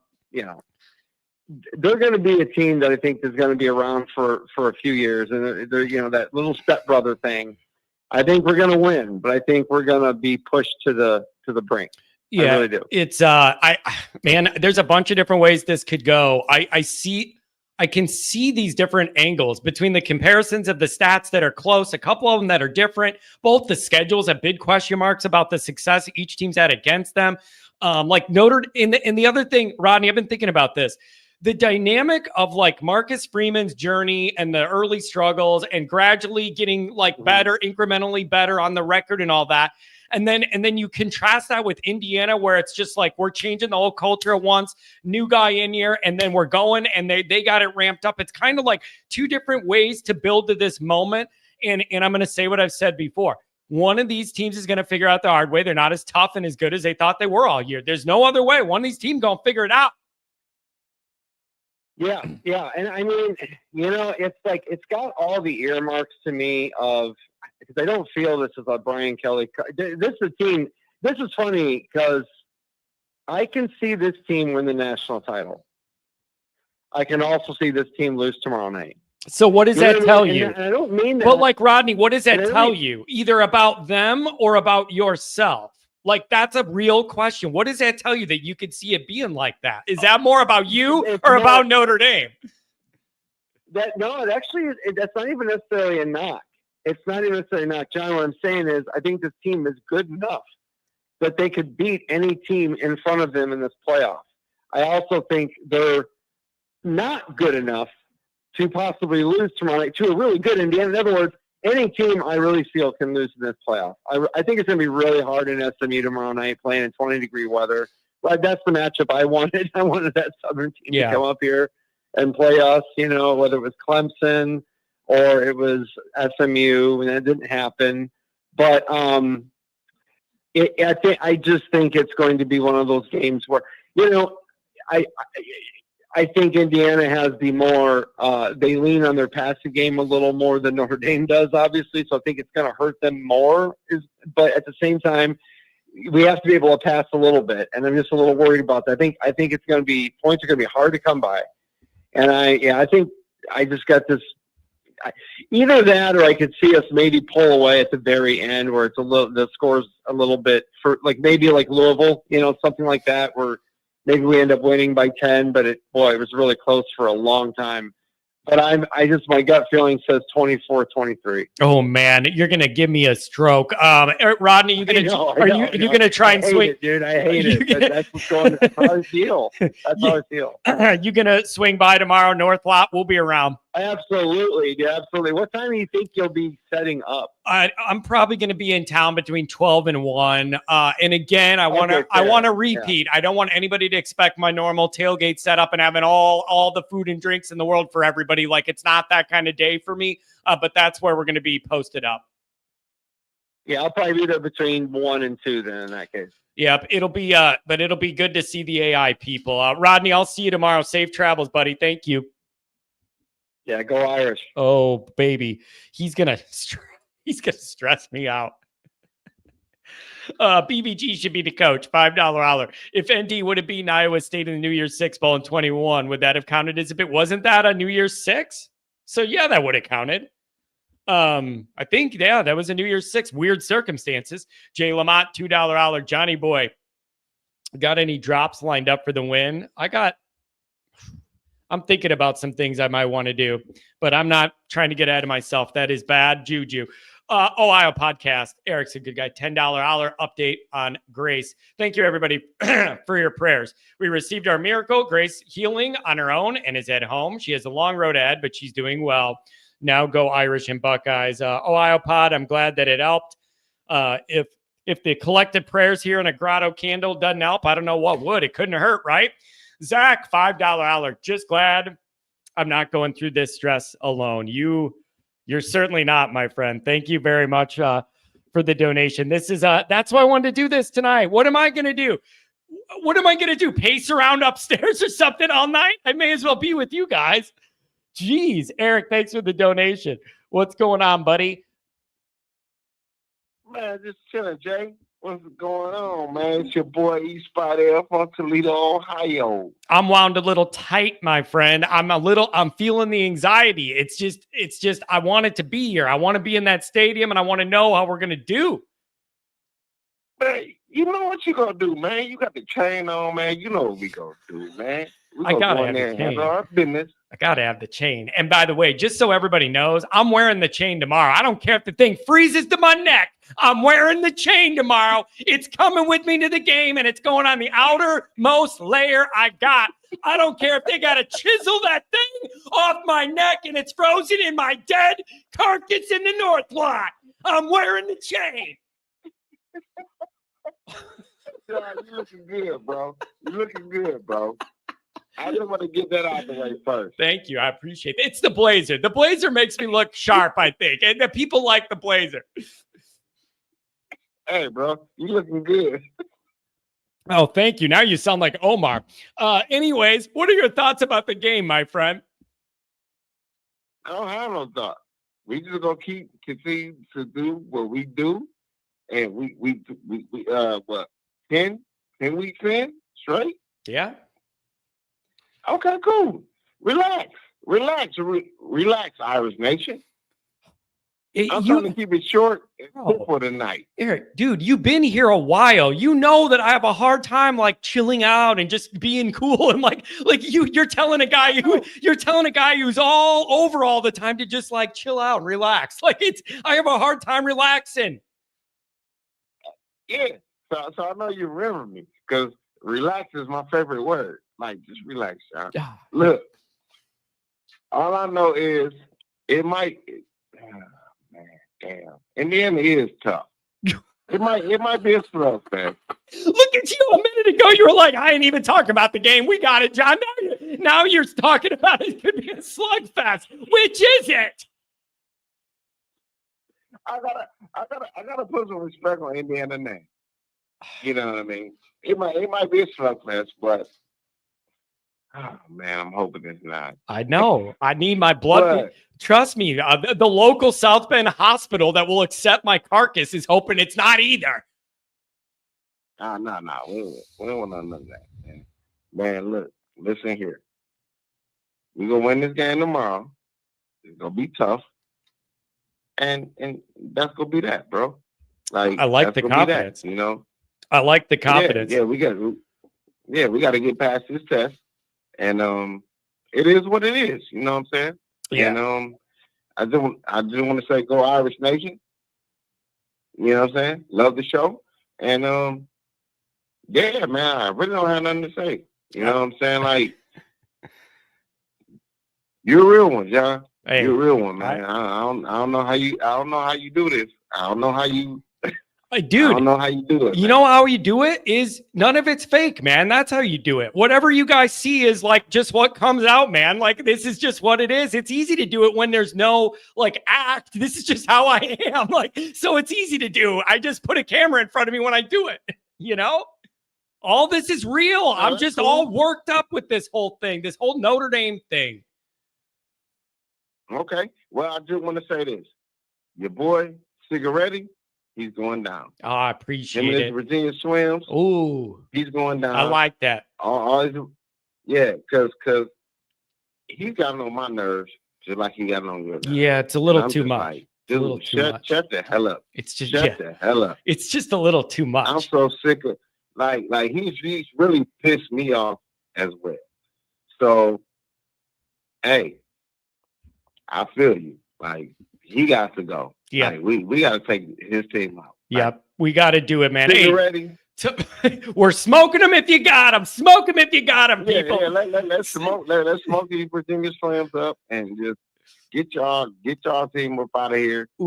It's time to go. Smoke them if you got them. Thanks a lot. Thanks a lot for the donation, man. I really appreciate it. He just kind of had like a calm demeanor to start out, and then it changed on me. Will J saying it's amazing. The Indiana fans are buying tickets to the Georgia game. Wow. That's interesting. Although I do know some people who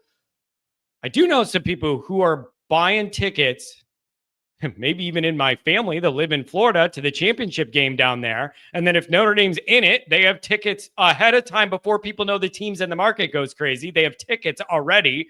And then if it's somebody else, you just flip them and sell them, try and get your money back or make a profit. So it's a pretty good idea, actually, if you think about it, especially for people within a drive's length in Florida. Wait, what? I thought the green jacket was because you won the Masters. Domer Wop, $5 howler. I wish.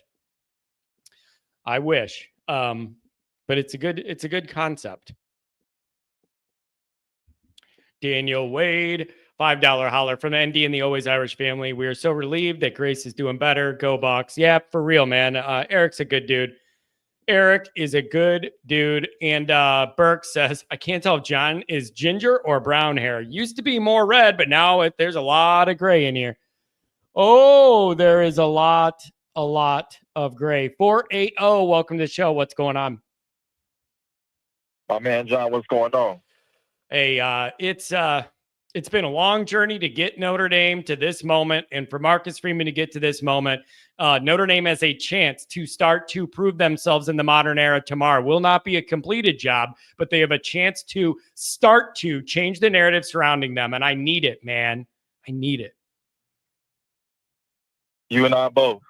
I go back to Ohio State 2022, Ohio State 2023, and moments that we could have changed the narrative, and we failed. Came close, but we failed. Here it is, once again, opportunity for us to change the narrative.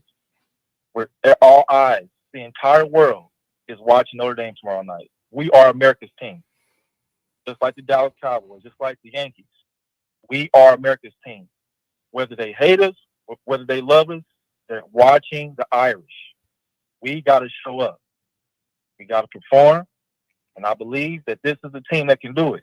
So we got to show up. It's a lot of trash talking. I have not said a word to anybody about, like, on the social media stuff. I've seen all the trash talking from IU fans and everything. I haven't said nothing because I'm just being reserved, keeping my thoughts to myself, because it's about proving mode. Because the bottom line is, John, we've seen this happen time and time again. I go back to the playoff times. Go to Clemson, 2018, Bama, 2020, Ohio State, 2015, Fiesta Bowl.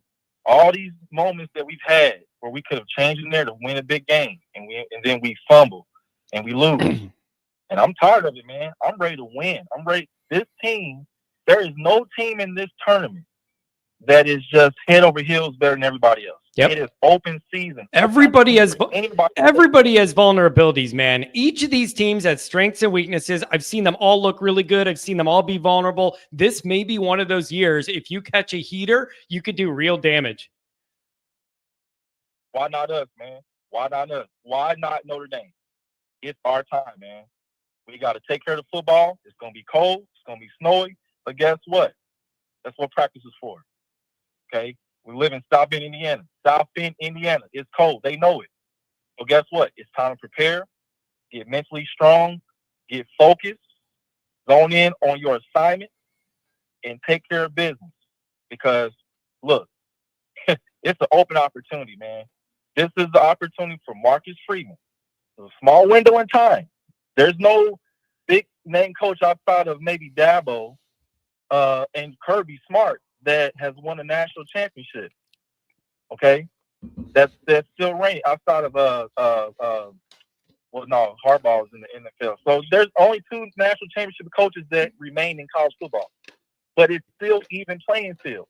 It's a small window of time and opportunity for a new team to emerge as the next team to take over and be the team that everybody is afraid of. We gotta instill the fear again that that you have to be afraid to come to South Bend and play the Irish, because the teams they like IU. The reason why they talk trash because they're not afraid. They watch Northern Illinois, they watch Marshall, they watch all these games where we fumbled at home. We got to protect home. So I'm predicting 38-17 win. I think it's going to be close in the first half because it's a chess match. You know, it's going to be a chess match. But I think after about a couple of series of the defense, you know, Aldone's going to draw it up. And once he draws it up, it's over. Yeah. Once the defense starts settling in, and it's like a boa constrictor, they start closing in on them, it's over, man. Yep. And Riley Leonard, yeah, he's going to have to throw a few times.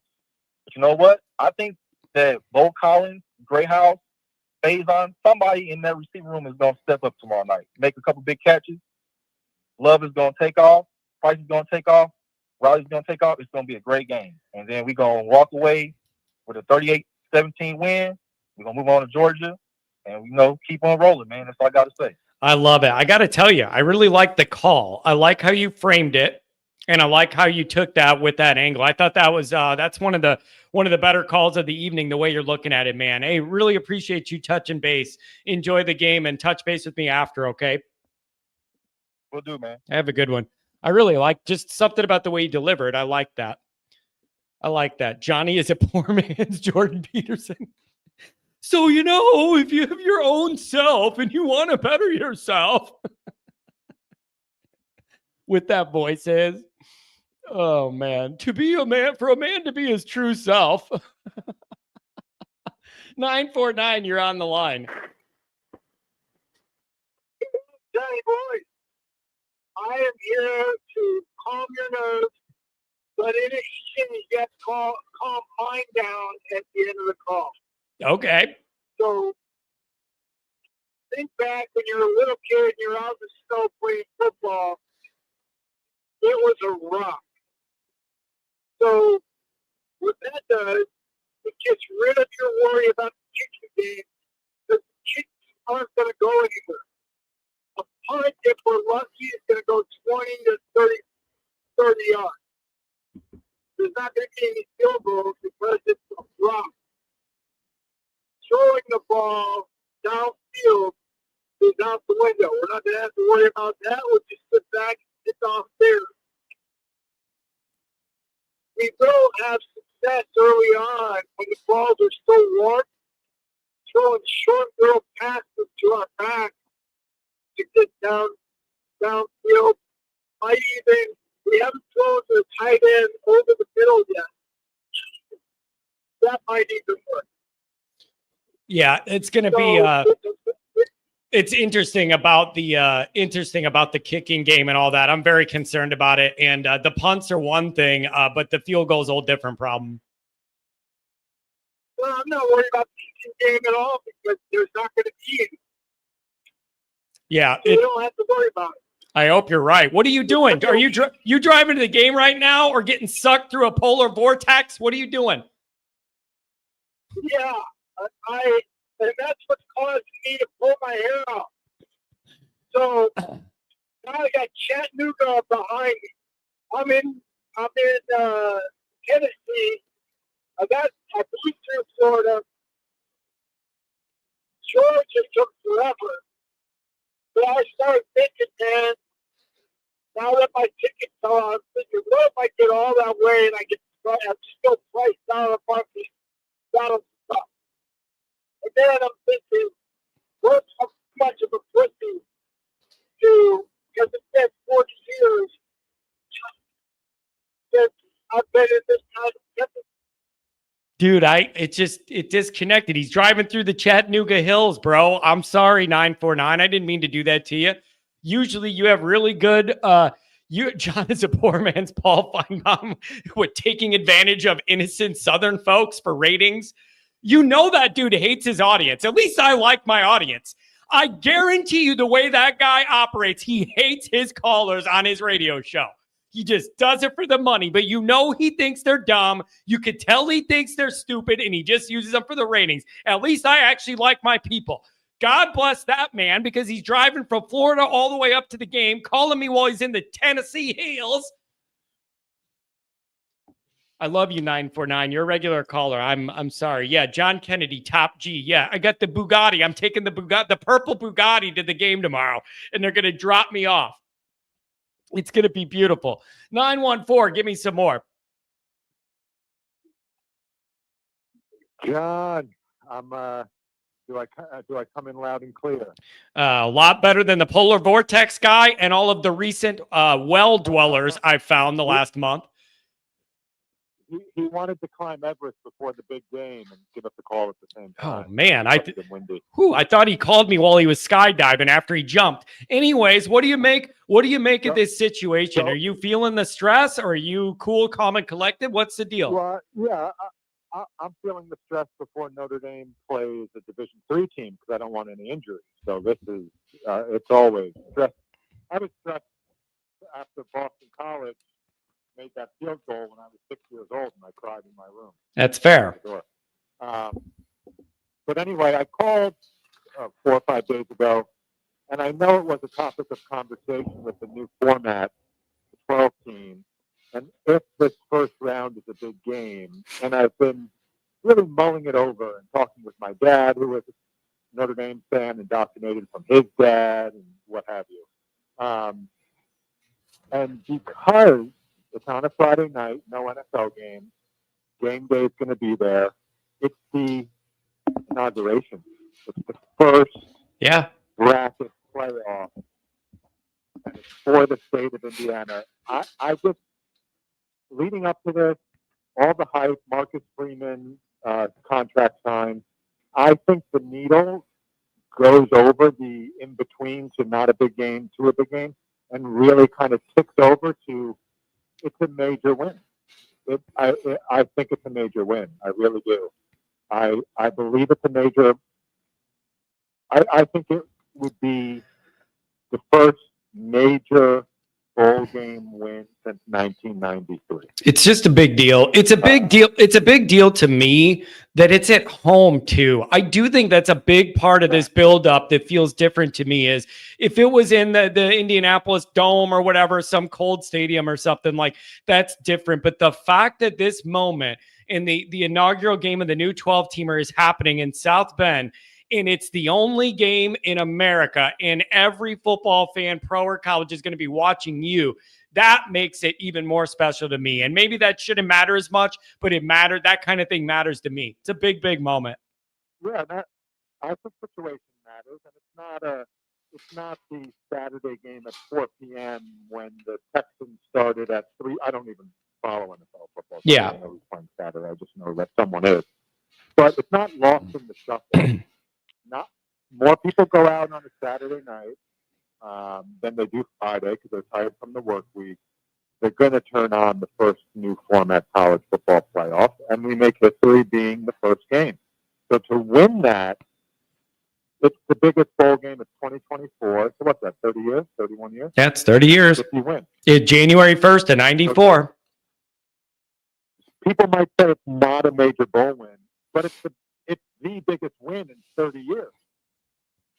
Yeah, and the other thing that's hard for people to compare now is considering like the difference between 2012, where you had one game to play to win the championship, versus the 12-team format where it's four games you got to win. I do understand that those are hard to kind of compare and find equality with, because it's a different format. But like, for where we sit right now for Marcus Freeman in this program on this stage tomorrow, the stakes couldn't be higher.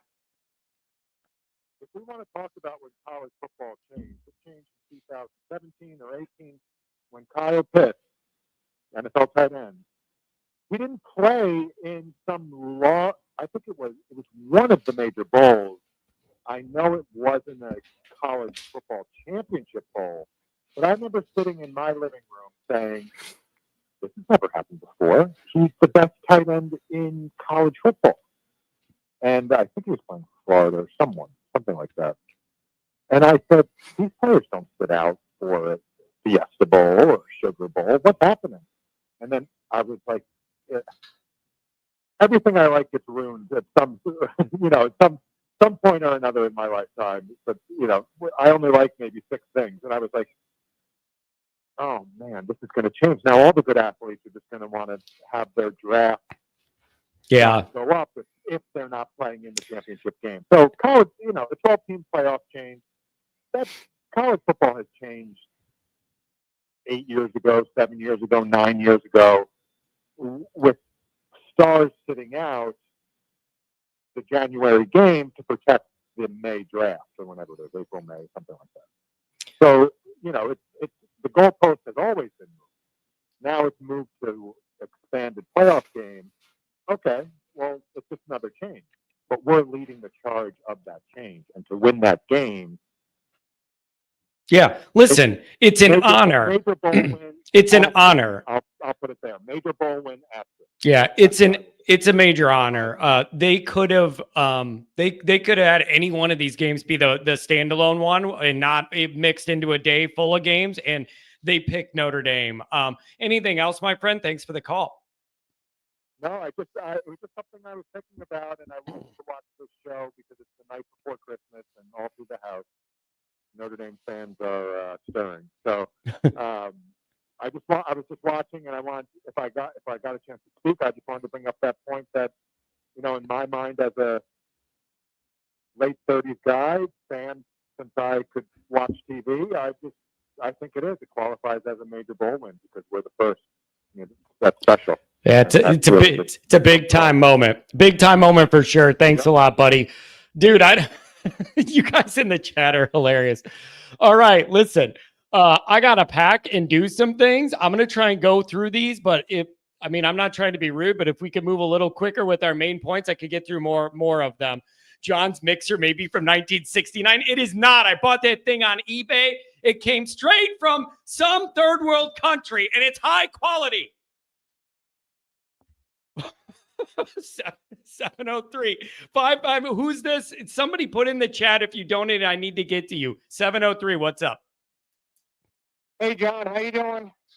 I'm doing well, my friend. I'm just kind of ready to see what happens. Yeah, me too. Anxious. I just cannot get thinking. Indiana has had a great year. The coach is very good. They're very well coached. They're disciplined. They're physical.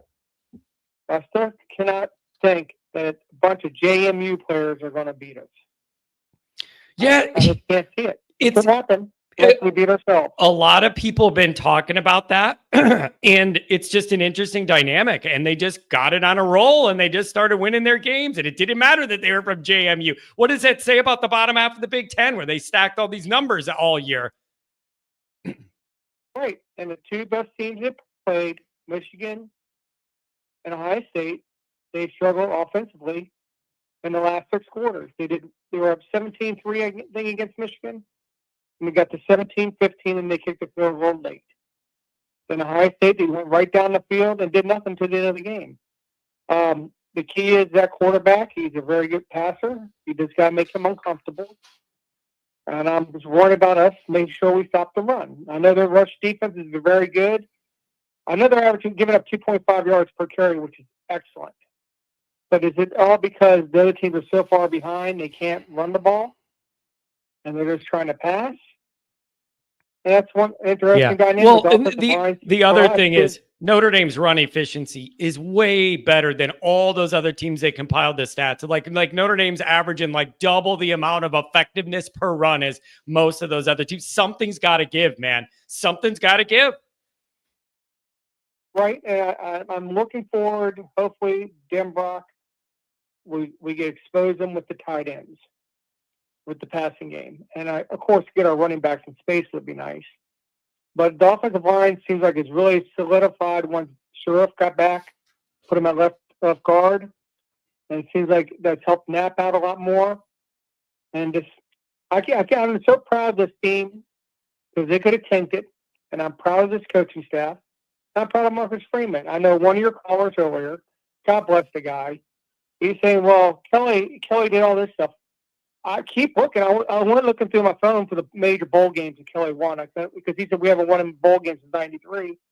Which one did Kelly win? I mean, he was here for 12 goddamn years. In his 7th year, he was 4-8. Did Freeman lose a couple games he's showing left? Did Brian Kelly? We could lose to Navy twice, South Florida, Tulsa. I mean, I can go on and on. And he's talking about what big win did we have. Marcus beat like a top 4 Clemson team in 2022 with Drew Vaughn, for Christ's sake. And Kelly beat Clemson when they're undefeated, but they're missing the whole team. And when we played them in the playoffs, we got smoked by them in the ACC championship game. What big game did Kelly win? I keep looking through the whole thing about what Kelly won. Kelly was 20-24 against ranked teams. Marcus Freeman, the little old guy who's only coached 3 years and doesn't know what he's doing, is 11-4 against ranked teams. And don't tell me his ranked games are different than Brian Kelly was. They're the same goddamn teams. So, you know what? Brian Kelly, excellent coach, brought respectability to the program. But you know what? He's a lazy recruiter. He never put the work in. If he would have put the work in like Marcus Freeman, we might have won a damn championship. In 2012, right before we played the championship game, he's looking to go to Philadelphia Eagles. He's looking for he had his foot out the door half the time. Marcus Freeman, whatever you want to say about the guy, it looks like he puts his heart and soul into this team. And I hope he gets rewarded for it. And one of your other callers, God bless the guy who's on all the other shows banging Notre Dame all the time. Dude, priests are not running the goddamn school, okay? They're doing the right thing by signing the guy. And also, we didn't run up the score with our backups. Eric Parseghian ain't rolling over in his grave. Man, I just don't understand why people got to be so negative all the time. Appreciate what we have. This team, if they win tomorrow, we have a chance to beat Georgia. Think about that. Then we could beat Pedophile State University after that. Then we might have a chance to get the highest state in the finals. Think about going through that run and winning it. When, if not now, when? This is set up perfectly. If we could just handle our business tomorrow. Yeah, it all starts tomorrow. And you know what? Good job. You did the monologue and it was 5 minutes on the dot. Good job, man. Anything on the way out? Yes, one thing. I don't want to be a Debbie Downer here. My mom's in a hospital tonight. She turns 81 years old tomorrow. And, you know, she's on oxygen and having some problems. So if you light one more candle tomorrow or somebody, I would appreciate it. There we go. You know, we're all going through a lot of things as our parents get older. But I believe in prayer works. I don't want to hold you up anymore, but thank you, John, for everything. God bless you. Have a safe trip tomorrow. Everybody have a Merry Christmas and appreciate your family members when you got them. Thanks a lot, man. Don't take anything for granted. God bless you all. Thank you. I will add that to the list. We're going to keep it moving. See how many I can go through. 949, you're on the line. Hey, you scared me on that last 949. I didn't hear the beep, and I heard all the echoing. Oh God, it scared me. But I'm on my way to South Bend right now. I'm driving on the 90 or whatever it is in Indiana right now. I do it. How awesome is this, John? How awesome is it to go from, you know, the team's been progressing, right? You know, 9, 10, now 11 wins. And now you got the chance for a national championship. I mean, how can you not be excited? This is what it's all about. That's the thing, man. Like, there are things to worry about or whatever. It could go wrong tomorrow. I don't know. But nights like this, is why I started this show thinking, wouldn't it be cool sometime if we're on the verge of doing something different and good for once that we could all have a group together to enjoy it with and talk about it with? Like, tomorrow is what this is all for. This is what we all care so much about, is moments like tomorrow, and all the stuff you got to do to get there is a pain in the ass. And now you're here. Take advantage. And I've been listening to you for a couple of years now. After the Ohio State in 22, and I was at the Ohio State last year too. Oof. And you know what? That crowd was really loud though, man. When we stopped them on that fourth down in the fourth quarter, yep, that was loud, dude. I mean, it was all for nothing, but that was loud. Tomorrow night is going to be something special, dude. I am so excited to be there and just be a part of history, man. I don't even want to think about a freaking loss right now, man. I just want to, dude. It's going to be awesome. I feel like our offensive line. I think our offensive line is made for this, man. It's 4 quarters of FU football, dude. Yep. Calm it down your throat. Move those guys from point A to point B against their will. I think Mike Denbrock is going to keep Riley on a tight leash. He ain't going to let him try to throw a 30. I mean, you saw what he did against USC. He underthrew that receiver by like 5 yards. And after games, I just missed my throw. Nah, dude. 5, 10-yard outs, maybe a tight end over the middle. Yep. Let Jeremiah and Jadarian Price do their thing, man. Yep. And they're doing it every game. If it ain't broke, don't fix Hey, it. you know what I want to bring up? You know what? I want to bring this up. As the season has gone along, I have found everybody, including me, writing and talking a lot less about Notre Dame's offensive line. And I think that's a big compliment, because you don't want to hear about the offensive line. You usually only do when it's a problem. I want to credit those guys for coming along pretty nicely throughout the year. But I will say you need to prove it again tomorrow, or it isn't going to mean much. Hey, if we're not talking about them, they're doing something right, Yeah, exactly. Yeah. I think that's a compliment. As a, I only played in high school, but as a former offensive lineman, I watch those guys all. I mean, that kid at left tackle is doing something incredible, man. True freshman, and you're thrown into the spotlight 2 weeks before Texas A&M, and you don't even give up a sack, and then the rest of the season dude, that's a special group right there, especially with the injuries. And a couple of people have been talking about the depth that Marcus and company has created. I mean, you're just throwing people in there, and it's like you didn't even lose a beat. I mean, that's pretty good stuff, man. That's Brian Kelly days. You lose someone, you're like, well, you got the Dante, what was his name, Vaughn, in the Clemson game. You got a third string DB back there, and he's getting his freaking lights taken out every play against them. But I don't know. I'm a little nervous about the D-line, though, if I'm going to be, have my Debbie Downer moment. Worried about getting a little ran on a little bit and not getting enough pressure. I didn't like the amount of pressure we got against USC. Yeah. I didn't like that at all. We weren't not getting enough pressure against USC. Exactly. Yeah. I mean, and they haven't given up, the defense as a whole, they haven't given up that 6-yard run yet. Hopefully not. But I've noticed that they've given, like, little gashes that keep drive going, right? Like a 5, 8-yard, 12-yard run. Tighten it up. Giving up a lot of those. Yeah, yep. You gotta stay in there, man, and play your gaps, play smart. That's it. Wrap up, man. I love it. Hey, what's the weather like on the way out on your drive? You getting any snow, or what's the deal? Ice? Nothing? What do you got? It's kind of been on and off, but right now it's not too bad. Kind of clear. The dry. The ground's not. The snow's not drying or anything, so been a pretty smooth drive. Except for I had to get a stupid. Oh my God! I didn't renew my license back in Washington. I forgot to bring my stupid paper form So I couldn't drive my rental out here. I had to call up Uncle Mike and I had to let Uncle Mike freaking let me borrow the car. I got to drive out to Indiana, Uncle Mike. Poor guy. Well, good job. I hope you make it in one piece, buddy. Drive safe. Yeah. Thanks, John. Yep.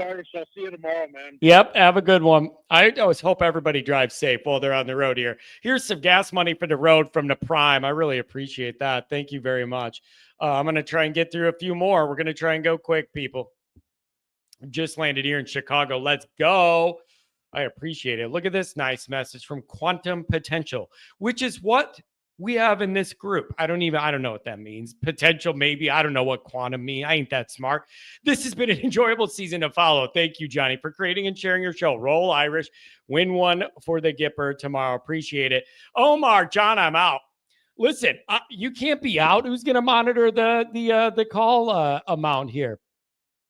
386, you're in the mix. What's going on? Johnny, what's how up? you doing, man? I'm doing very well, man. I'm glad I made the decision to do this tonight. I didn't know if it was a good idea or if there wouldn't be a decent amount of people because it's at a weird time. I usually don't go. I'm really, really glad I did this just to be able to catch all of the group the night before and see where what everybody's thinking. Yeah, it's a fantastic idea. The night before a game, you just can't set up any better. But man, it's here. The more I've been thinking about it this week, this game is exactly like A&M was. The build-up of the whole year through the summer to A&M, my brother and I's motto was win the game. We literally could not fathom going through a loss at A&M.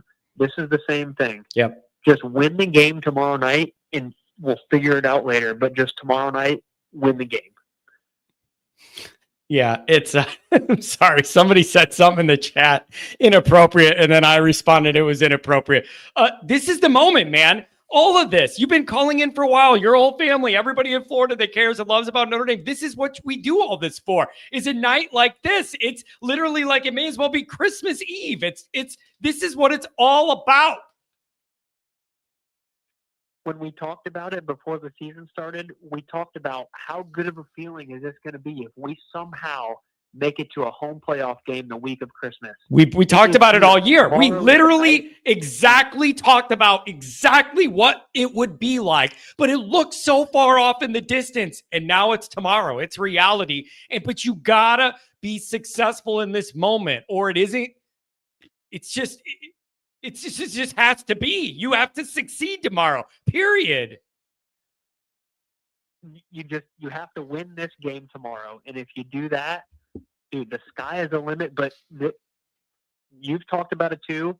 It just kind of feels like this team is going to grab the moment. I just am having a hard time thinking that they can let it slip. That's just where I'm at. I just have a hard time thinking that they're not going to capitalize here. There's so many players that had the pain of the last year or two and the losses we suffered where we should have won, like Ohio State at home. I just feel like they're not going to let it slip. They're going to do it this time. I truly think that. Yeah, it is. I mean, I don't want to keep repeating myself, but one of these teams and one of these Notre Dame coaches is going to be the right blend to get this over the hump and show that modern Notre Dame is different, and you better respect them, get used to them being in the playoff and succeeding. One of these teams has got to do it. Otherwise, the narrative never changes, and it's just another bad stat to add on the latest tweet of Notre Dame failing in these moments. Like, somebody has to have the balls to finish this and start a new trend. It needs to start tomorrow. Yep. And I just feel like we've got the athletes too. Somebody's going to make a play. Riley, Jardarian, J. Love on the defensive side of the ball. It's Sneed, it's Schuler, it's Watts. It just seems like we've got the guys, we've got the gamers in place to where if things get a little tough tomorrow, it doesn't matter. We're going to go make a play. We're going to get this done. I'm just fired up. It does. It feels like that. And all of America is watching. And so you must perform in this moment. This is your chance in the spotlight. It is a privilege and an honor to be chosen to open up this new format at your place, like all of it. And you need to take advantage. Anything else, my friend? Really good hearing from you. Yeah, nothing else really, but you're right. all eyes on us tomorrow. That's how it's supposed to be. That's how it is. We're the biggest brand in the sport. Let's go capitalize on this damn moment and just continue to grow this thing. So let's get it. I love it, man. Thanks a lot. Have a good one. 559, what's going on?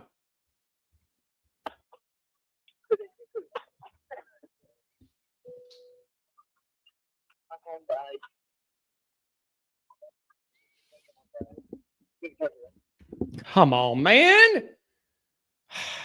That's disappointing. It's just, it's frustrating. Do I got you now? 559. Hello? Do I got you? Yeah. What's up, John? How's it going? It's going great, man. I am excited for tomorrow. What do you think?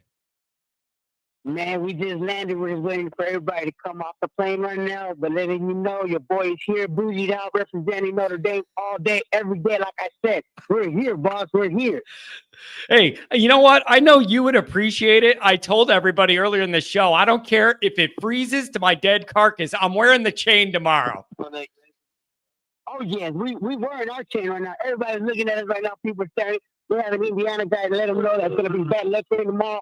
I can't say more because you know how the security is around here with us people. So we just got to be polite and kind, and we're ready to go. I am so excited, so stoked up. I got my baby boy with me. Man, a daddy bucket list with my baby boy to be at South Bend tomorrow and meet all you. I love all y'all. Thank you for everything, all your blessings. I can't wait to meet you all. Man, it's a beautiful thing. Come by the North lot. Look for the guy with the chain that's frozen to his head. All right, trip, John. I got you, my boy. Like I said, we can be bougie out, my boy. We got to show some Cali swag up in here. You know what I mean? Hey, safe travels, man. Make it in tomorrow, and then come holler at me. We'll. And how about them Irish, guys? How about them Irish? Let's go, Notre Dame. Let's go. Inside this play. Let's go, Notre Dame. I love it. Yeah. Get the whole airport going. Get the whole plane going. Let's go. This is Notre Dame. This is Notre Dame gold right here. Before we bougie. This is our lifestyle. This is our game, and we're ready to go. See y'all tomorrow. No lie. Oh, I love you, man. See you later. Dude, that dude has the energy that, like, anybody that thinks that I have, like, an energetic delivery or personality or whatever, can you imagine if that guy had this show? Oh, man, that is so funny. That is really, really, really good stuff. 630, what's going on? Yo, it's John. What's up?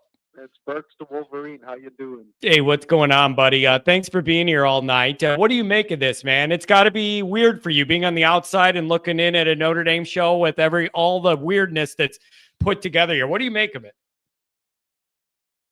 Yeah, man. It's you got a good show going. Community, I like it actually. And how do you feel tomorrow? It's okay to feel nervous, but are you like excited and nervous like together? Yeah, tomorrow? I definitely am. I'm excited. I just have an anxious anticipation to just get into the moment and get it going. And the fact that I'm going to be there changes the dynamic too. I'm not going to be able to pace around all day and and whatever. Like, being there is a different thing, and so I'm just ready to see what's going to happen, man. This is a big moment. I've been thinking about this for many years, my friend. Ever since this format was announced, I was thinking, I need this to be at Notre Dame to host one of these games and feel what that's like.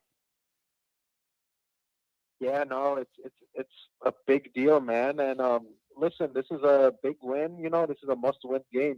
Because like, I'm not gonna lie, dude. You're a Bears fan and a Notre Dame fan. Like, Bears are going to probably lose twice this week, and if Notre Dame loses, ouch, man. This would be just bad. It's going to be Notre Dame wins.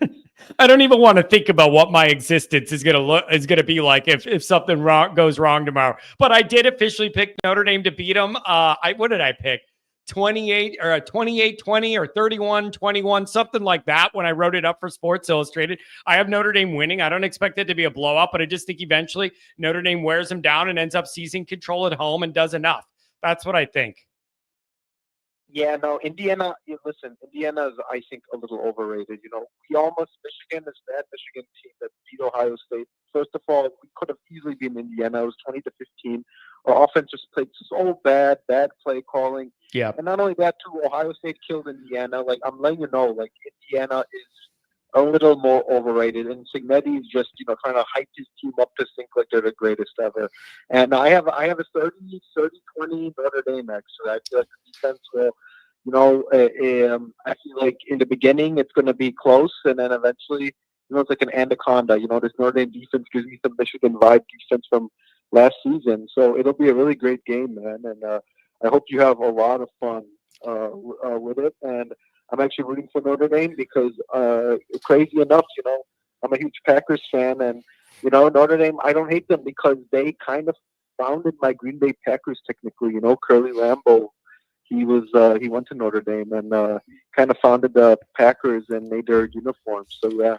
Hey, listen, I do appreciate, you having loyalties for another team, but being here, I do. That does mean something to me, man. I appreciate it. Give me a call. Give me a call in the aftermath from a neutral observer. Let me know what you think. Okay.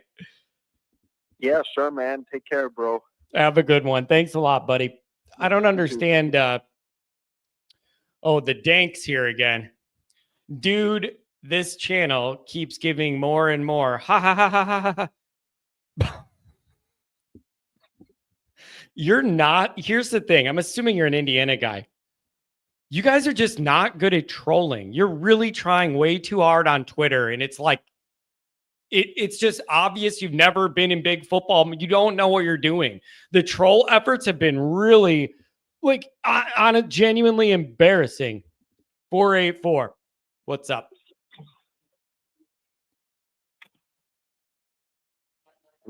Hello. Johnny boy. What's up? How you doing? I'm doing well. What's on? I want you and your callers to listen very carefully to what I have to say. Okay. No one, and I mean no one, comes into our house and pushes us around. Except for Northern Illinois. I ruined it. I had to ruin it. I couldn't help myself. I had to do it. It was right there. I had to do it. You sound like that last caller. I can start calling you Andrew Gilbert. No, I'm going to call him Andrew Gilbert. That's hilarious. His name's Andrew Gilbert from now on. I love that. That's hilarious. It's Andrew Gilbert. Everybody's mad at that Andrew Gilbert. Hey, you should be glad he's not going to South, because that dude's like a mush. They'll definitely lose then. Oh my God, that's funny. Andrew Gilbert. Andrew has an obligation to change his screen name to Andrew Gilbert just because I found that funny. But dude, listen, man, I get what you're saying, though. I totally get what you're saying. You're in this environment. They put you as the standalone game on Friday. It's at your house. You already have one nightmare loss at home on your ledger. You can't have it happen again. It's a perceptual and a practical nightmare, and it can happen. Yeah, exactly. Hey, Indiana, it's football. Let Notre Dame leave it football for us. You stick with basketball. And basketball, you suck anyway. So I don't even think we should even leave them up to basketball. Yeah, and as that Signetti, who's that guy? Hey, Signetti, he's a friend of ours. He's a friend of ours. You got a good accent for that, dude. Your accent's good. Your accent's really good. I like it. You did that. Yeah, he's a friend of ours. Yeah. I just want to say, just everybody relax, man. We're gonna curb stomp them, and yeah. You know me. I'm the relaxed guy. That's why people call this show for somebody to relax them. That's why we love you. That's why we love you so much. Yeah, dude. All day I've been pacing around, and it's just like all that's on my mind is just, what is this moment going to look like and feel like? And is Notre Dame going to take care of what they need to take care of? Like, I'm just wound so tight. I just need it to happen, good or bad. I'm just ready for it to be. You know what I mean? It's kind of like it's kind of like the A&M build up. It's kind of like the A&M build up all summer, where you're waiting and it's building and it's building. I just need it. I need to know. Yeah, you need it. It's like you're jonesing. But yeah, all I got to say is one last thing before I go, because I'm working right now. Just everybody relax. It's going to be a great night for the Irish. I like the calmness with which you delivered that message is calming me down. Thank you very much. Yep. All right. Have a good night. Have a good one, buddy. You know what else always cracks me up? Whenever there's Tex ND, there's something to that. Whenever I have like a show that has a lot of energy, it is hard for me to unwind that high, like like there's a runner's high or whatever. I get that doing a good show or whatever. And it's hard to turn that off. I can't just be done and go to bed. I'm all cranked up.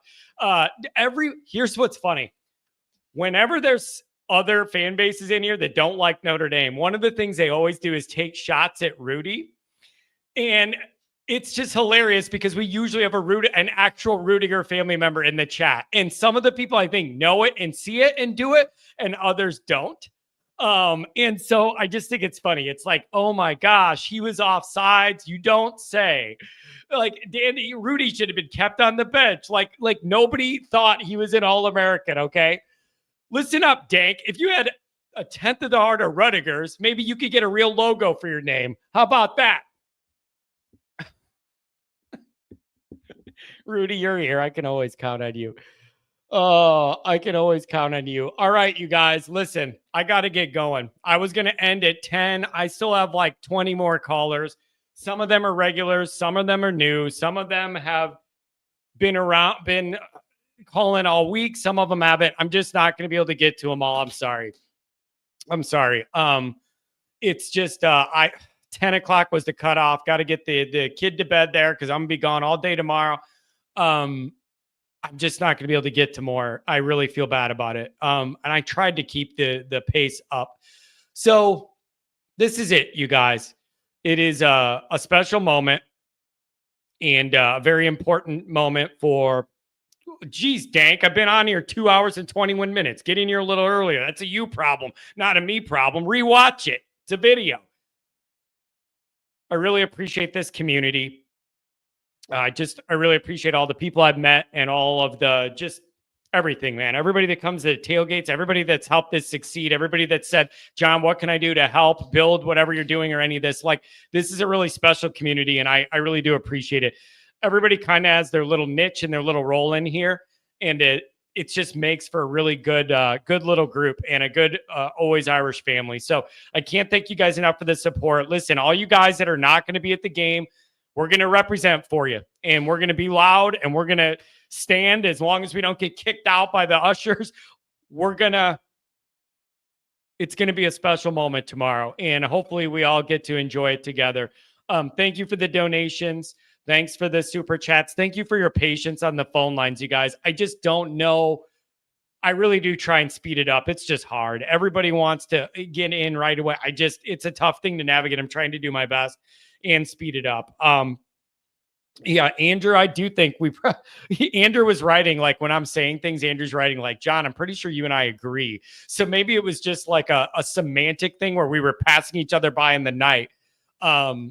Because listen, I'm picking Notre Dame to win the game, but this isn't some no-brainer, it's in the bag, like whatever. Notre Dame's got to go earn it, man. And this is a perceptual and practical nightmare if you don't.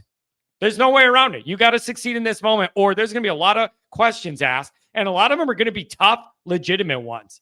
Like, are you sure we should have extended this guy right now? This is the big, like, whatever it is. If you lose tomorrow, you're opening up all of that negativity. And if you win tomorrow, the sky is the limit. So listen, everybody, drive safely, get into town safely. Enjoy tomorrow. Dress warm, have fun, be loud, be with your people, celebrate with your people if we win, whatever. But thank you guys for everything. I love this community. Take care.